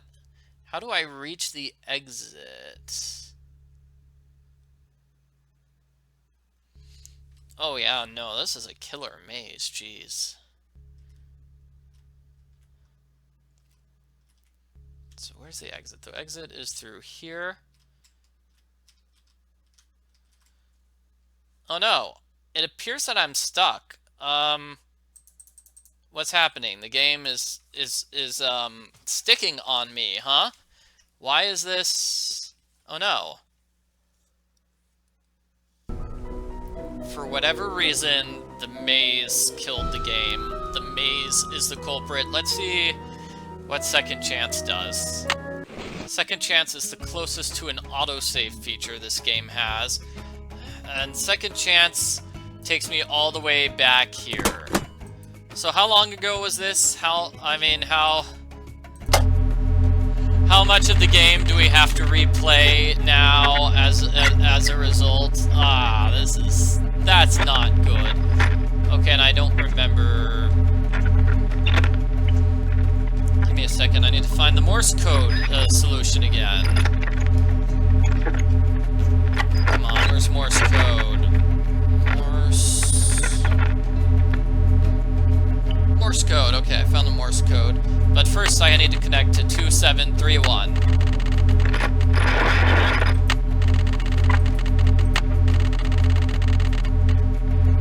Transmítelo ahora.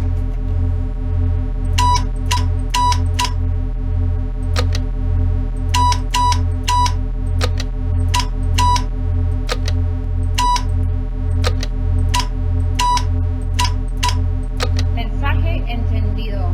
Transmítelo ahora. Yeah, I don't think this was all that long ago, but it's still kind of a pain that I have to go all the way back and replay all that stuff. I'm like, oh no, no.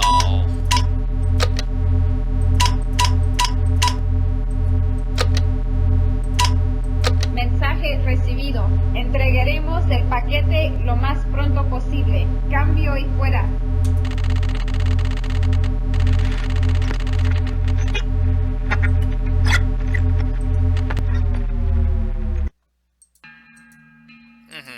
Yeah, so now we have to do this again.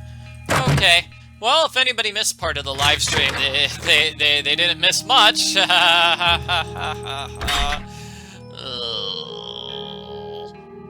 So back to Nancy's hotel, and then we skip ahead a bit, and then we have to have that. We need to pick up the package, and then we talk to Henrik again, and then that will allow me to try to get that one key. So let's try to do something in a slightly different order then. Let's try doing another key then.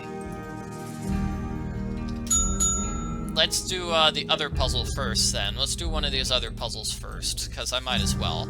So I can call the Chaco Canyon Cultural Center, I suppose. I can see that. Where's the one that's the phone number? 605-555-3195. Let's just do that phone call because we can. 1-605-555-3195.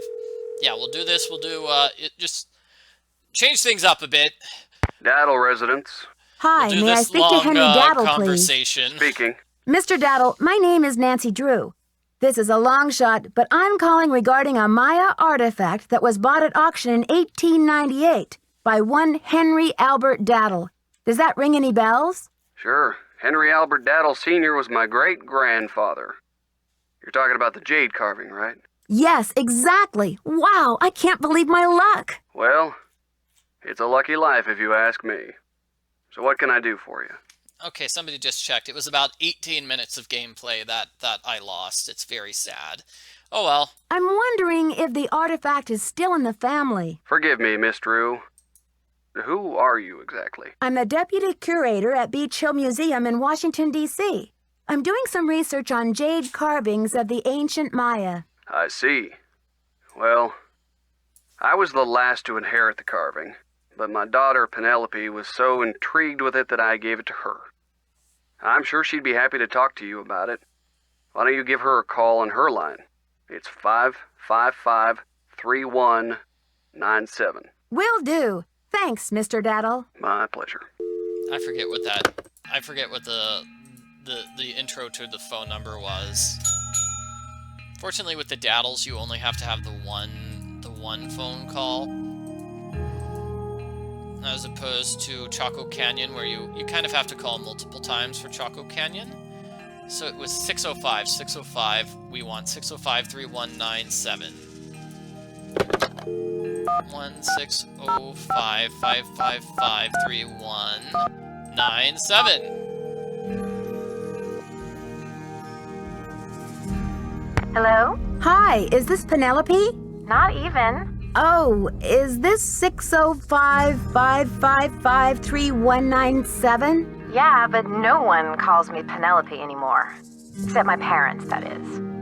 To my friends, the art world, and anyone else who made it out of the 20th century, I'm Poppy. The art world? Wait, you're not Poppy Dada, are you? Ta-da! Ping ping! You win! Who's this? My name's Nancy Drew. I'm a detective. A detective? No way! So do you get to wear a sassy tweed hat and pick hairs off dead bodies and gross, creepy stuff like that? Actually, I try to keep a low profile, and a tweed hat, well, it's a little conspicuous. So, where'd you get my name? Don't tell me I'm like wanted by the FBI or something. That would be too scandalous. Not quite. Taylor Sinclair told me about you. I saw one of your paintings in his office, here in Washington, D.C. So, how do you know Big Bunny Sinclair?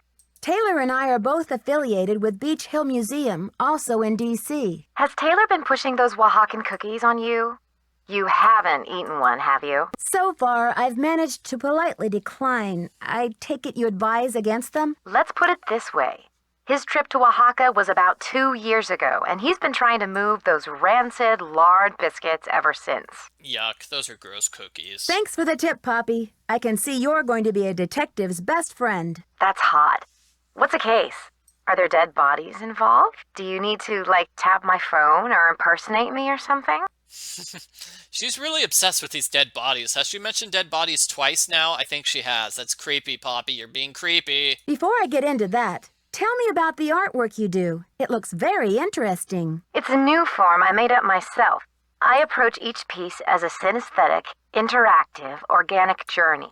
That sounds a lot more complicated than, say, painting or drawing. Have you heard the saying that a work of art is never finished, just abandoned?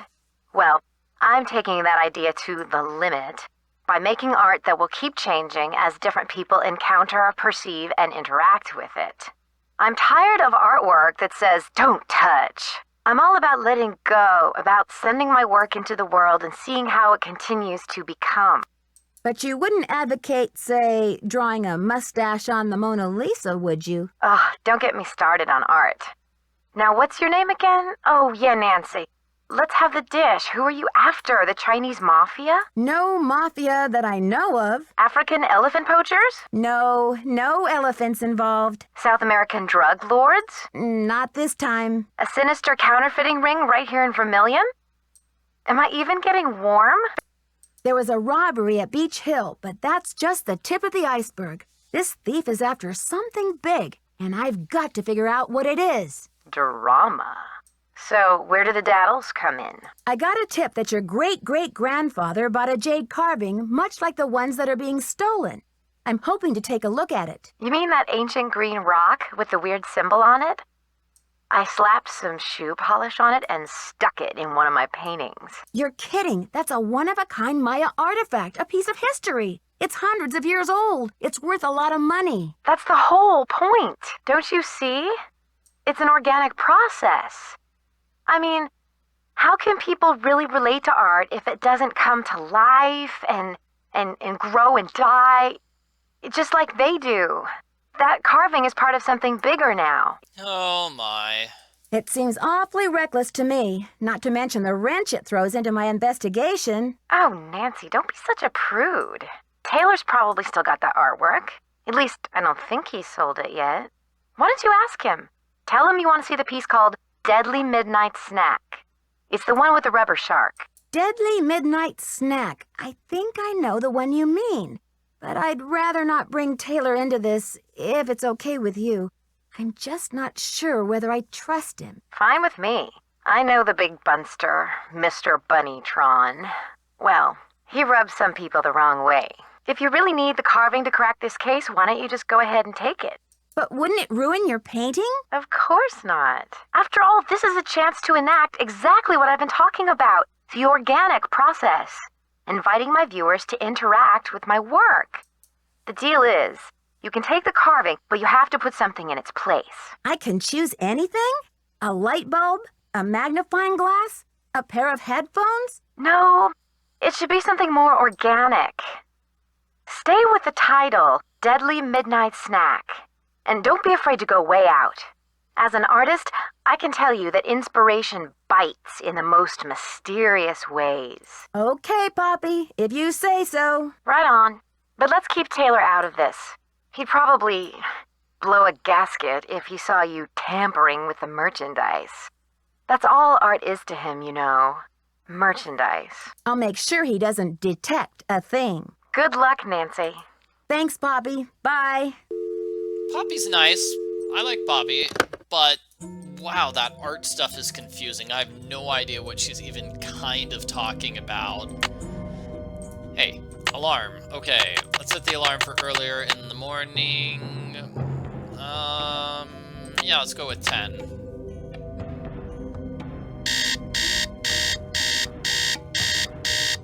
That way we can talk to Taylor Sinclair, and we're gonna steal that thing from him.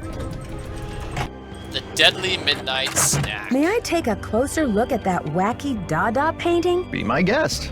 I just had a call from Poppy this morning. She says she's in a really creative period right now. I said, please, sweetie, if you get any more creative, they're going to lock you up. Pardon me a moment, Nancy. I'll be right back. I hope. Okay, so now that he runs away, we'll just steal one of his disgusting cookies. And we'll slap it on the painting. And we did it. We just got one of the carvings. Hooray! Are those cookies actually organic? I don't know. They are kind of disgusting, though.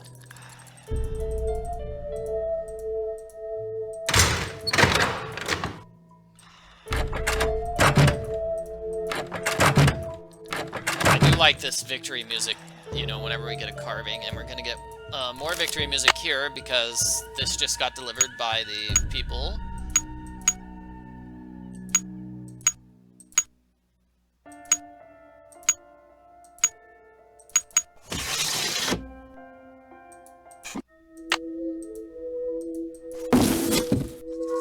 Right, and then now we're gonna talk to our good buddy Henrik. We're gonna talk to Henrik.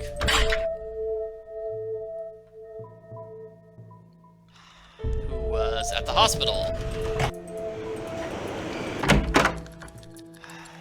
Good afternoon, young lady. Henrik, I received a note from your friends in Copan. I've got the Copan Fool Key. I still need the Pacal, though. How's your memory? The tomb. Nancy, So I now hid he's the gonna, Pacal like I said, carving he's in the gonna replica of the remember all Pacal this tomb stuff, at the blah, bottom blah, of the blah, temple we saw exhibit. this conversation earlier. How did I think of that? And another thing, you'll need to get past that computer So I'm quiz. gonna ignore the Sonny rest of set the it up with conversation an and go. impossible question. No one knows what Pacal was afraid of, but Sonny was petrified of the Coatamundi. It's an ornery bandit with a narrow snout and a long ringed tail, much like a raccoon or a polecat. You rest up. I'll be back. I'll do my best. I'll definitely save my game this time before we start. Yeah, I'll save my game after every single level of the pyramid. How's that? Will that be a great place to save? I think it will be. So let's move this to the top of my inventory. Where is it? There we go. And then save game. Let's use checkpoint number 1. I like how my names are 10 minutes into the game. I should put in my temple key card.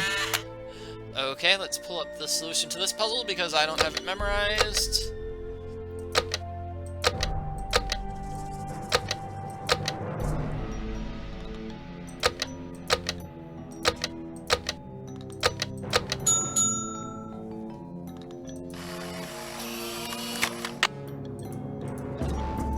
And then bull again.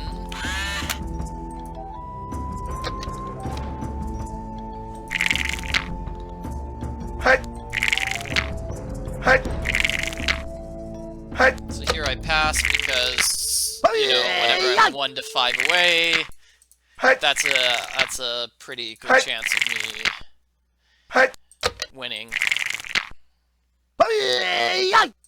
What? No way! Why am I just doing fantastically? Am I just getting lucky?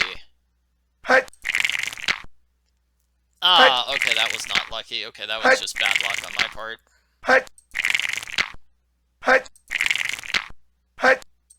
I'm gonna pass here. Pass here.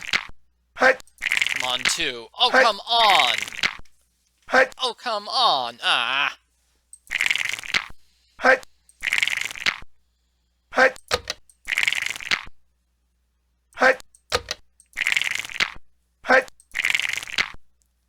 Oh.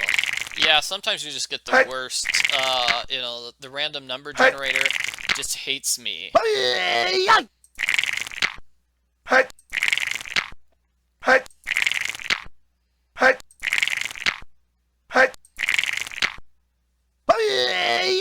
then sometimes the random number generator just loves me, so I don't know what you're gonna do there.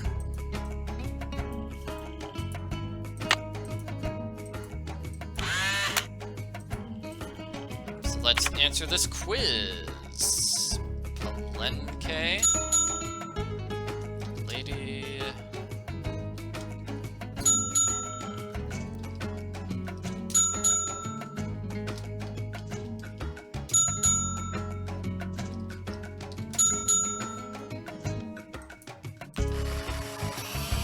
So we're not at the end of the game. We have not even started Prudence Rutherford yet. I guess we're saving Prudence for last. Poor Prudence. We like you up. Yes, let us save right here, right before this maze. The maze which just completely killed my game last time.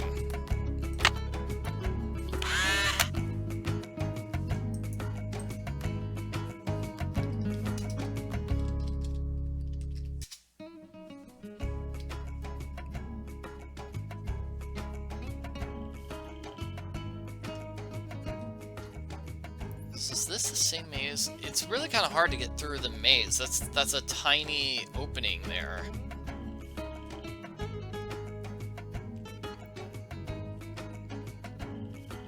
Alright, let's try this at high speed as opposed to low speed.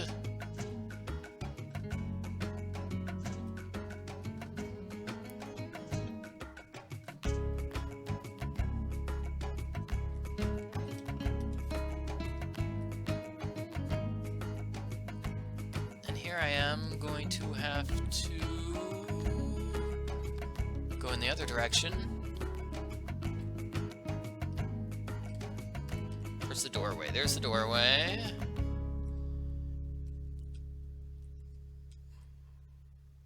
Go all the way down here. Go through this doorway, turn. Still a one-way maze so far. And here I can either go left or right. Let's go right. Because I don't think going left gets me anywhere. That's the wrong direction. Okay, that's not getting me anywhere. And I just turned around on myself. Oh well.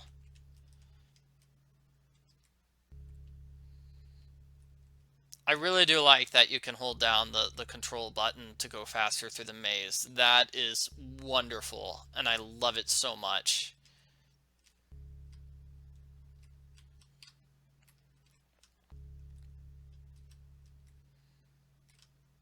Oh, come on.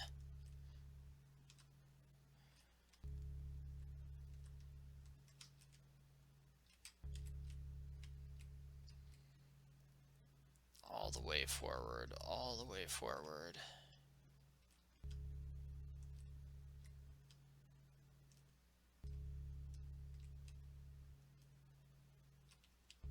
And here I go down. And now it's just going to be a one-way maze, hopefully, to the end of the... Just one-way trip to the end of the maze.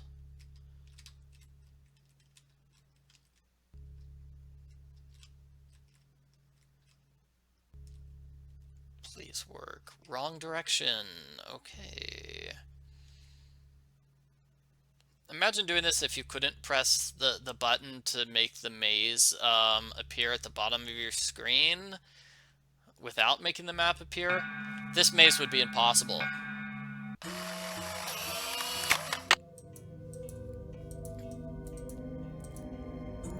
So we did it.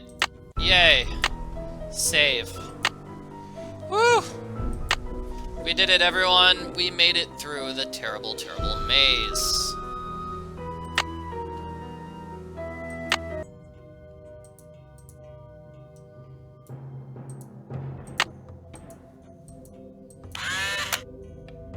So, this was 4 high, 3 medium, and then 5 medium. I'm glad. I don't know why it crashed last time. Apparently I just walked into the wrong window. Walked into the wrong corner.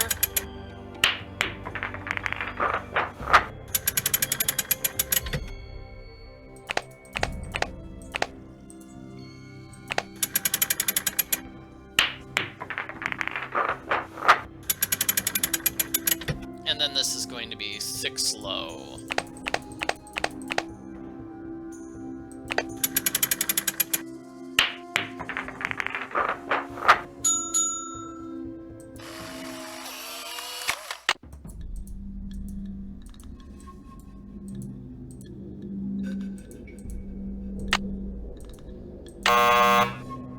No, I didn't do the...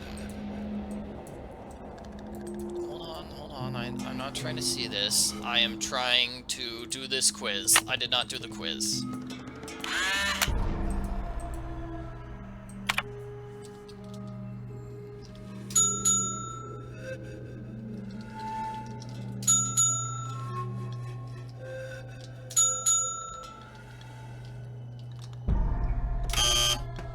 Oh, the question is, what is a cahal? Yeah, a cahal is not a cahal.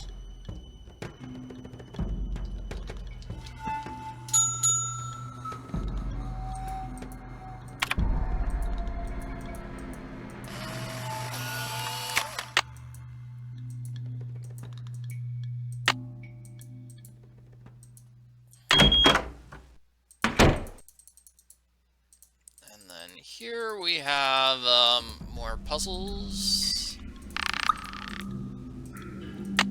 So we needed Henrik to tell us this. The game does not accept your answer until Henrik tells you this. I have a feeling this may be one of Sonny's tricks. Otherwise you just can't solve that puzzle and you'll be stuck there forever and it will be the worst.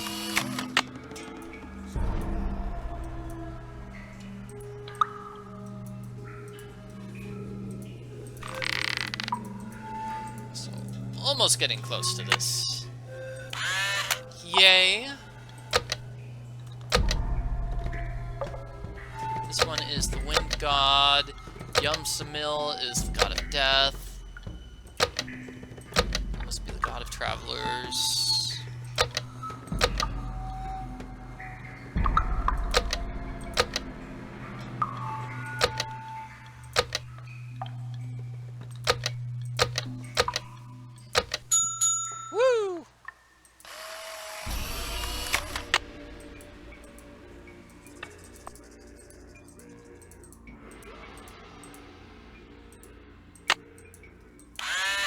And then this one needs to be set to 12.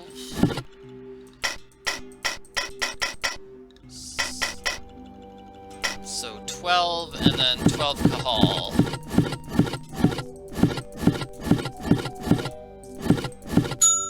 There we go.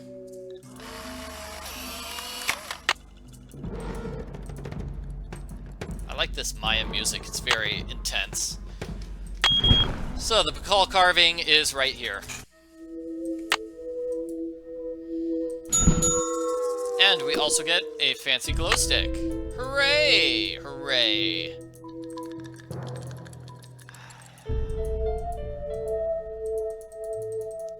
I feel bad for everybody who did not just look up the answers on the internet like that. Like they had to go all the way back through all the exhibits to get a list of all the gods in order to solve that puzzle. Oh, that must have been the worst. And let's see, I guess we weren't waiting for anything in the mail.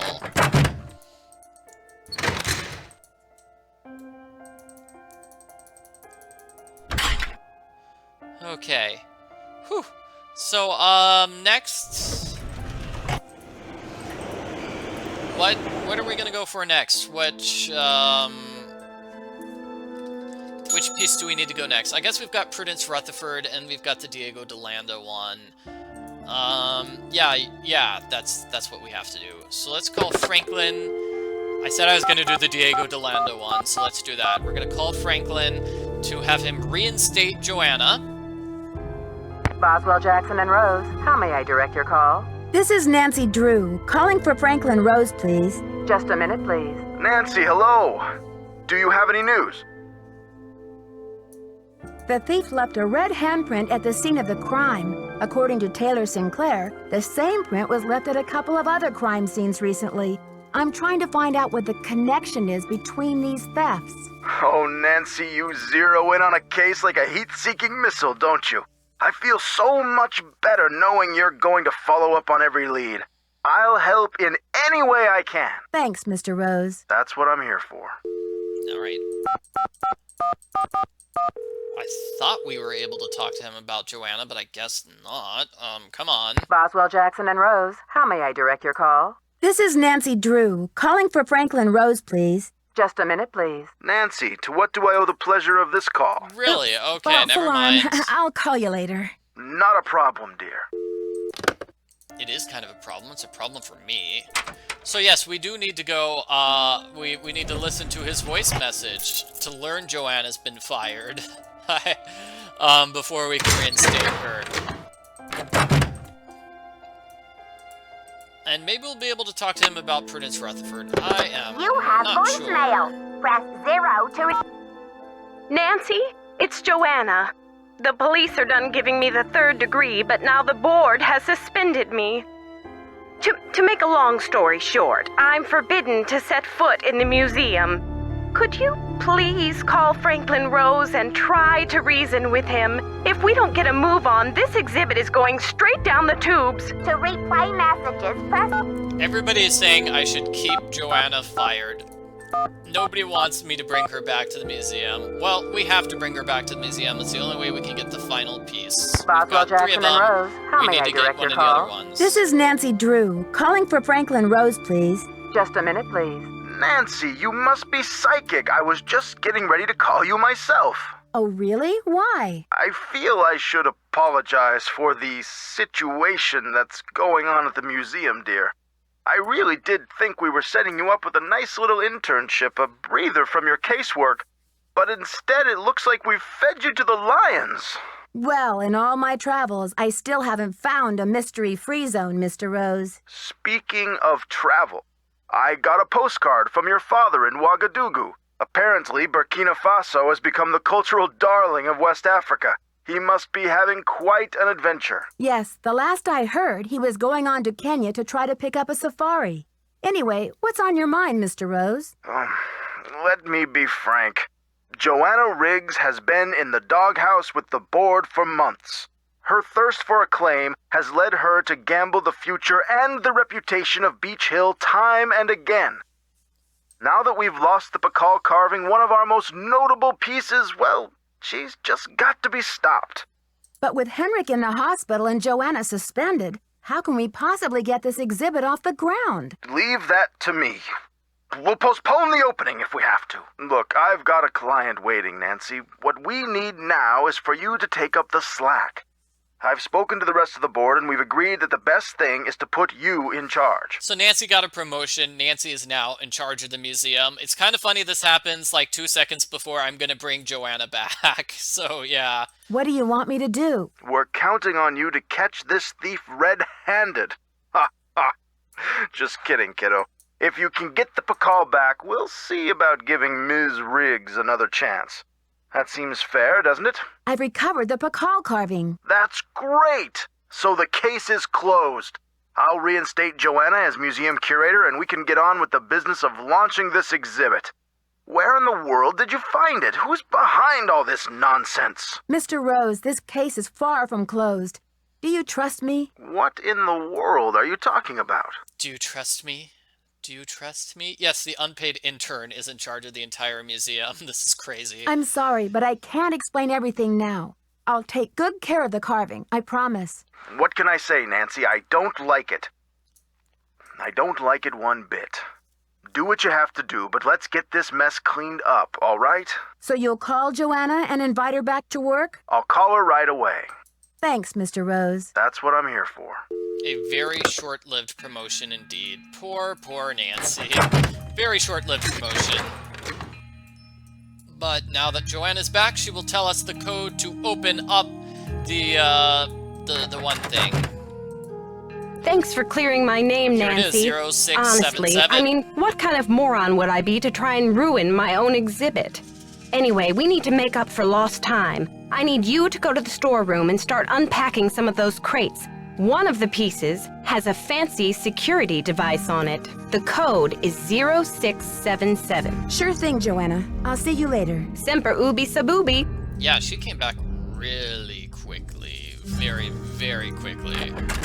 So 0677. So this was the puzzle that was on her desk. It's also inside this thing. It was basically the shipping and receiving chart. Oh, come on, come on, come on. This chart right here. Diego de Landa. I wonder if that's one of the keys. Yep, so we need to find number 113. That's basically what our clue is, to find number 113. But it's this one. It's the only one with a lock, so that's the easy way to figure it out. I mean, she told us it's the one with the fancy system. So what was 667?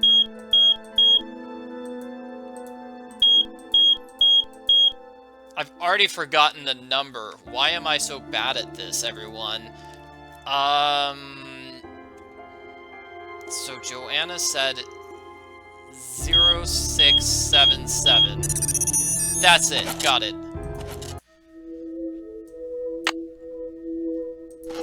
Okay, so what should we do next? Do we want Prudence Rutherford, or do we want the Chaco Canyon Cultural Center? I'll just go with whichever one gets mentioned first.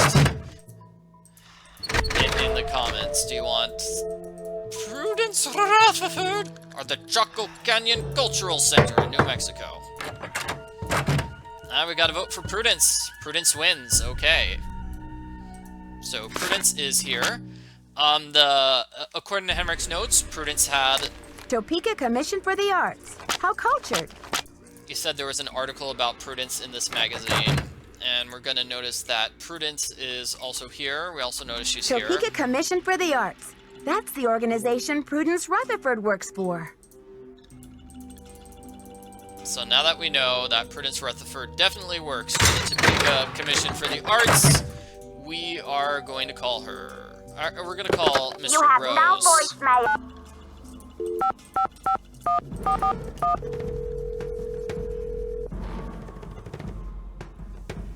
Boswell, Jackson, and Rose. How may I direct your call? This is Nancy Drew, calling for Franklin Rose, please. Just a minute, please. Nancy, to what do I owe the pleasure of this call? I need to contact a woman named Prudence Rutherford.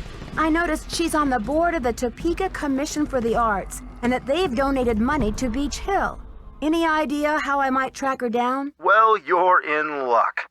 It so happens that Prudence and I sat on the panel of judges for the Kansas Speak No Evil Mime competition for 3 years in a row. Back when I lived in Wichita.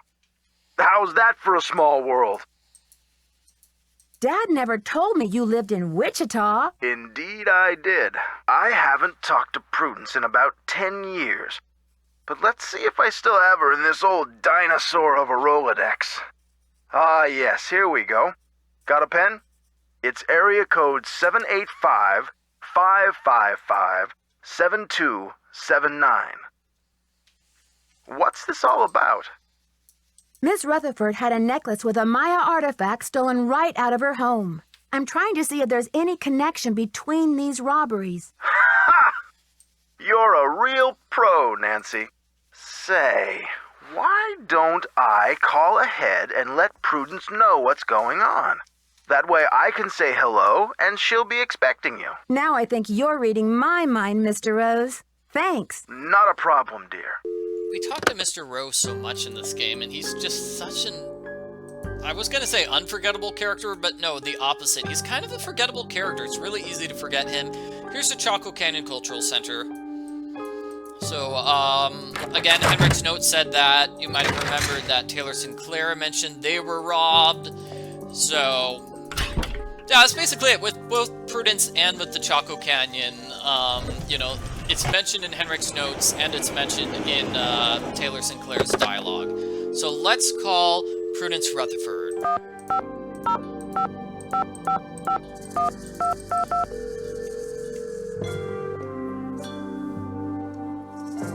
Chaco Canyon Cultural Center. Oh, that's Hi, not I'm Prudence. hoping to speak to someone about the Whoops. theft that happened there recently. Are you the press? No, I'm a detective investigating a similar crime in Washington, D.C. This is Sheila Schultz, the director.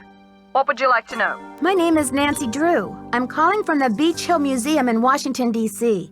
I understand you had some rare Maya artifacts stolen recently. That's right. It's a terrible loss, and the police here have no leads. Beech Hill was robbed, too. We lost one of our prized jade carvings. I'm very sorry to hear that. I'm wondering if the robberies are connected. Do you mind if I ask you a few questions about the incident at Chaco Canyon? Fire away. I heard the thief left a red handprint at the scene of the crime. Is that true? Yes. It was very gruesome.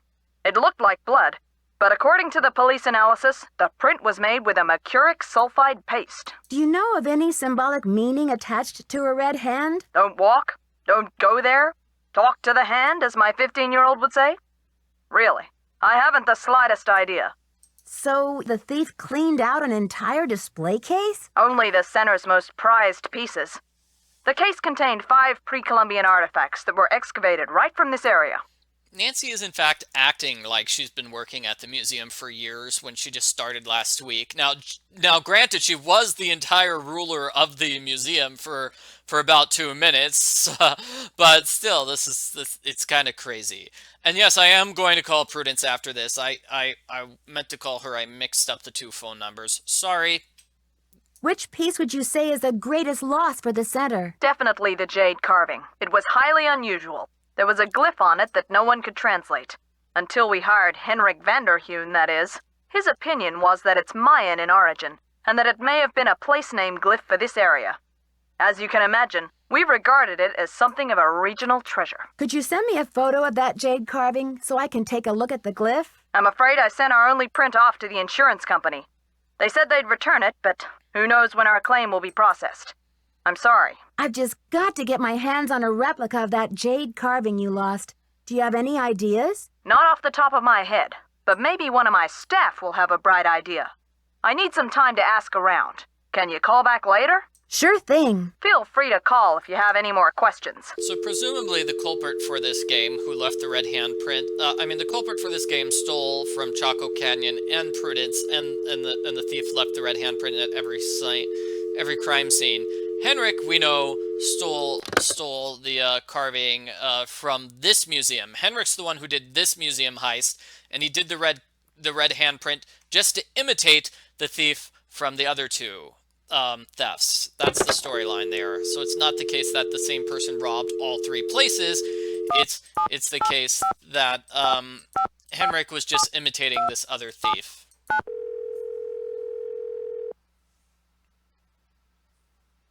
Yes, hello?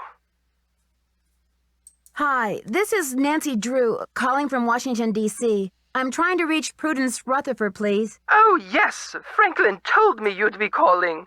Such dreadful news about Beech Hill. I will do everything in my power to help you catch those rapscallions. To think how they violated the sanctity of my domicile. Good heavens! Did Mr. Rose fill you in on the museum theft? He just told me that you're young and brilliant, and that you might be able to get my fire ruby necklace back. Well, yes, I am fantastically brilliant and fantastic. I'll certainly do my best. Tell me, did the necklace have a lot of sentimental value to you? Yes, I'm afraid it did. I had the necklace restrung to include an exquisite jade carving as the centerpiece, a genuine artifact of the ancient Maya. The carving is not only one of a kind, but a Rutherford family heirloom given to me by my great-grandfather when I was just a little girl. Just a little girl, yes. Prudence Rutherford! I like doing the silly Prudence Rutherford voice. Does the carving have any meaning funny. that you know of? It features a rare glyph. No one's been able to give me a precise translation, but most epigraphers have agreed that it has something to do with a snake, the color green, and the direction south. It's terribly fascinating. About the theft, where were you when it took place? At 3 a.m.? Well, I was home, of course. Lost in sweet slumber. I don't grace the social circuit the way I used to. That brazen fiend crept right into the bedroom and took my necklace away. Where was I? Picking peaches in the fruit-laden orchards of my dreams. I feel like such a fool. Was anything else taken besides the necklace? Nothing. Not even my brand new Dada. Synesthetic, interactive, organic journey? Ha! I always knew Dada was overrated. One moment, dear. Off! Off the sofa, you nasty beast! Now! What are you doing? What did I say about the sofa? Bad, bad, naughty bad! I'm sorry, dear. What was I saying? That's really mean how she's insulting Poppy Dada. Poppy Dada has some brilliant artwork. You're just not cultured enough to understand it. Problems with a cat? What? No, I was speaking to my husband, dear. My second husband. Soon to become my ex-husband if he continues to crawl on the furniture like that. Anyway, what was I saying? Oh, yes! Oh, they must have known. The rest of my valuables were left untouched. Frankly, I don't know whether to be grateful or insulted. Who was her first husband? Was that? Yes. It's Henrik. It's got to be Henrik. We know Henrik's divorced. We know Prudence is divorced. Yep, that's got to be it. They were a couple. Yeah, she divorced him because he was just relaxing on the sofa. When did you realize that you'd been robbed? The first thing I saw when I opened my eyes was this positively ghoulish red handprint on the wall. I nearly jumped out of my skin. A red handprint was left at the scene of the crime at Beech Hill, too. Ms. Rutherford, I'm almost certain that these robberies were committed by the same person. But why? What is so special about these carvings? Miss Rutherford, I'd like you to meet Beech Hill's epigrapher, Henrik Vanderheun. Is there any chance you could fly out to Washington for a couple of days? I'm afraid that's out of the question. The annual Corn Growers' Ball is just 3 weeks away, and I'm the head of the steering committee. Besides, this whole thing has left me so out of sorts. I'm in no condition to travel. But, Miss Rutherford, surely someone else can step in for you. After all, this case is more important than a barn dance, isn't it? For your information, the Corn Growers' Ball is the largest gala event of the year in Topeka. Oh, I told Franklin I didn't want to speak to anyone, but he assured me you weren't the pushy type. I never should have agreed to this. Goodbye. Oh, now she hates me and won't talk to me ever again. It's very sad. Well, let's call Chaco Canyon Cultural Center and give Prudence some time to cool off. Chaco Canyon Cultural Center. Hi, this is Nancy Drew calling. Hi, Nancy. It's Sheila. Well, we racked our brains. Finally, one of my staff came up with the original box that the carving was packed in. The piece was encased in a tight foam cast to prevent damage during shipping. I'm not sure how much good it'll do you, but I can send it to you if you like. At this point, I'm ready to try anything. Henrik left Beech Hill as his forwarding address, so I know what to do. I'll send it express. Thanks a million, Sheila. Good luck with your investigation. Alright, let's call Prudence Rutherford again.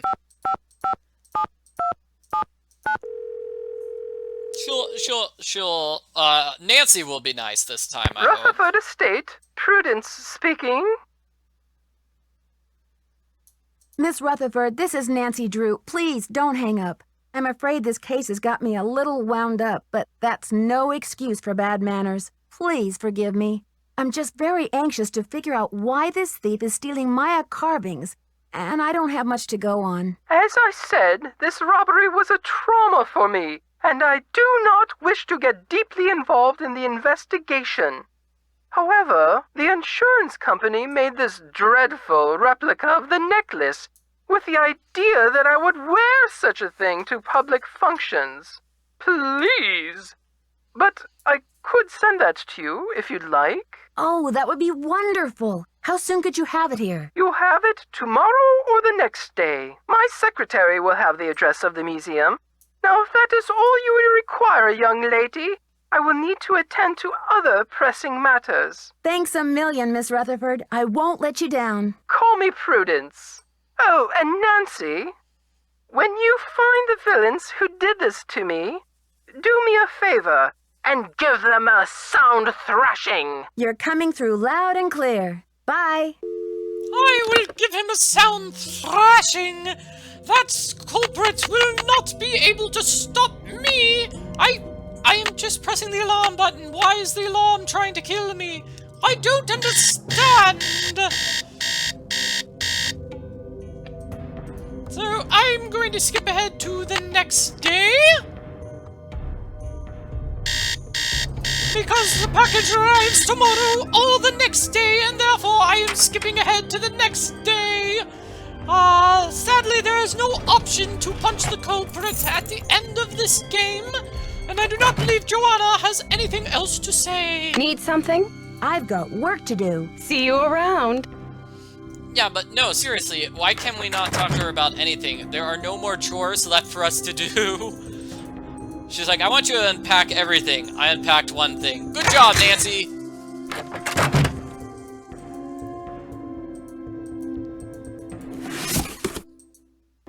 Nancy, please relieve me of these horrid fake rubies, offering them to the Maya god of refuge, if there is one.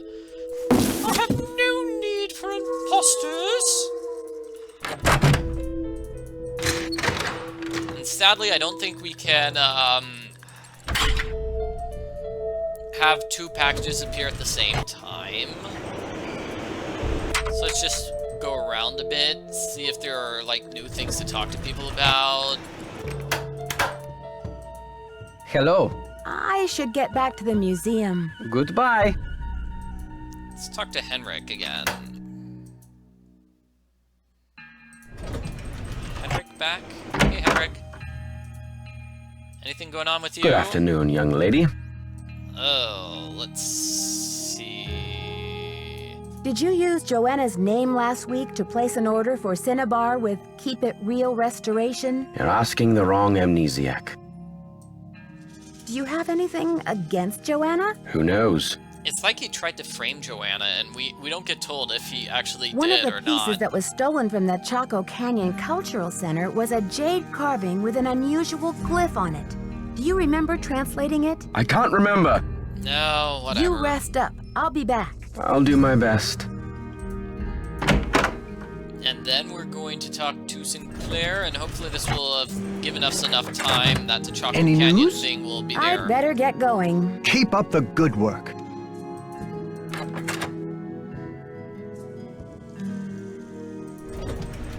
Alright, should be endgame challenge right here. Let's see if it is. Please, please, please. I don't want to go back to Nancy's hotel room and switch ahead a couple of days. Good, we got it. Yay, hooray, Chaco Canyon Cultural Center. So that piece goes over here. I'm gonna put my keys away. And Nancy apparently just has a phone machine.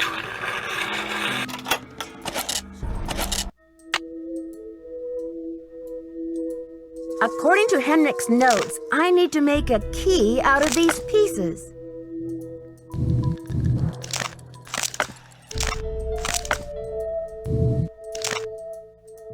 Wrong key.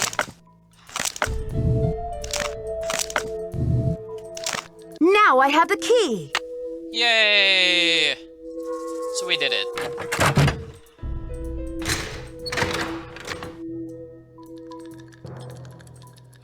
And we also need to grab these stone pieces. This is an ending sequence too. Let's see this game over sequence. If Nancy goes in the wrong direction... Wow, these are heavy. I'm not sure I can hold on to these stones for very much longer. These calendar stones are getting too heavy. I can't hold on to them any longer. Uh-oh. Fired.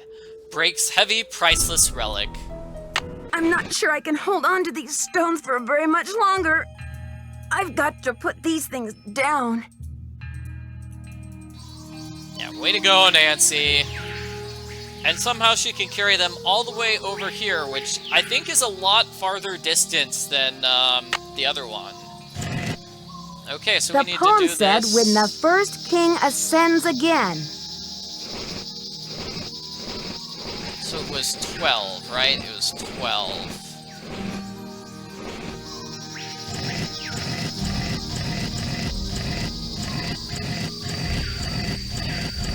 It's 12 Cahal. Unless I'm mistaken, I don't know which one is that.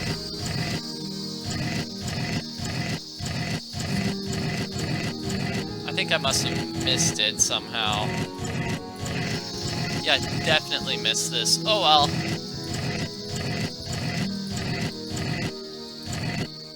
Oh, no. Nobody noticed these things would fit perfectly. Nobody else, just Nancy.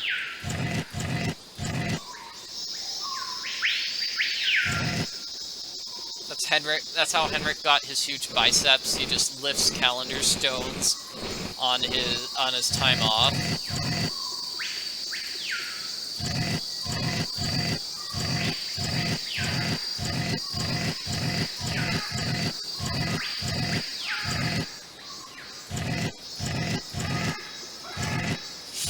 It's kind of silly to think of him exercising with those.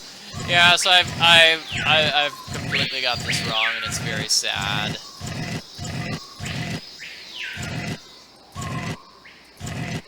I think this must be the one. I think this is it. I'm trying. Let's see. That's not it. The one that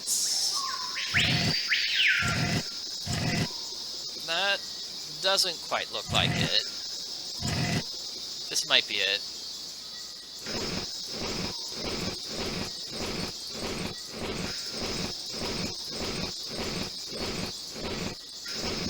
Yeah, pressing the center doesn't do anything. Oh no.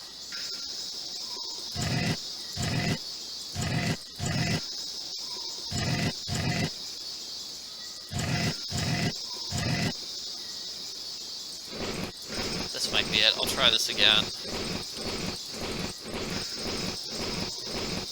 So one we're looking for has the two circles, unless I'm just totally mistaken here.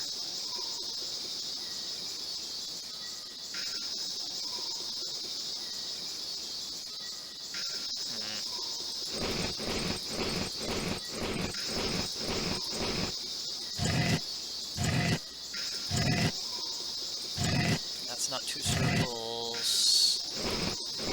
I don't think this is it, but it would have been, yeah, it would have made more sense if Nancy just carried these things in two.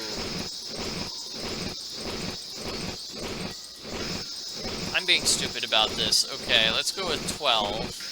It's supposed to be 12 Cahal, right? So now let's just try every single thing. I think that might have been it, that one there.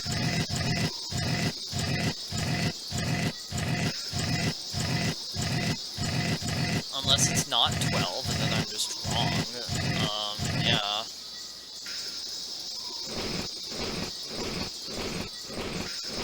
Middle should be 6.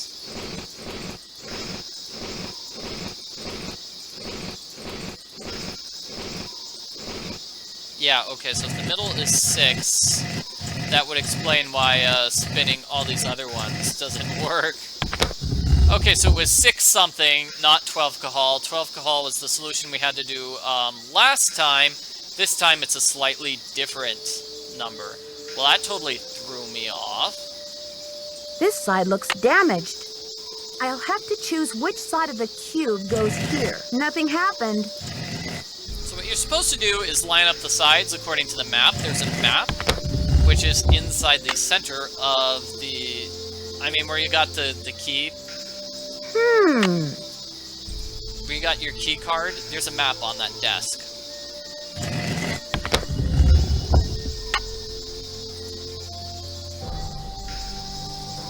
Come on, game. Interesting.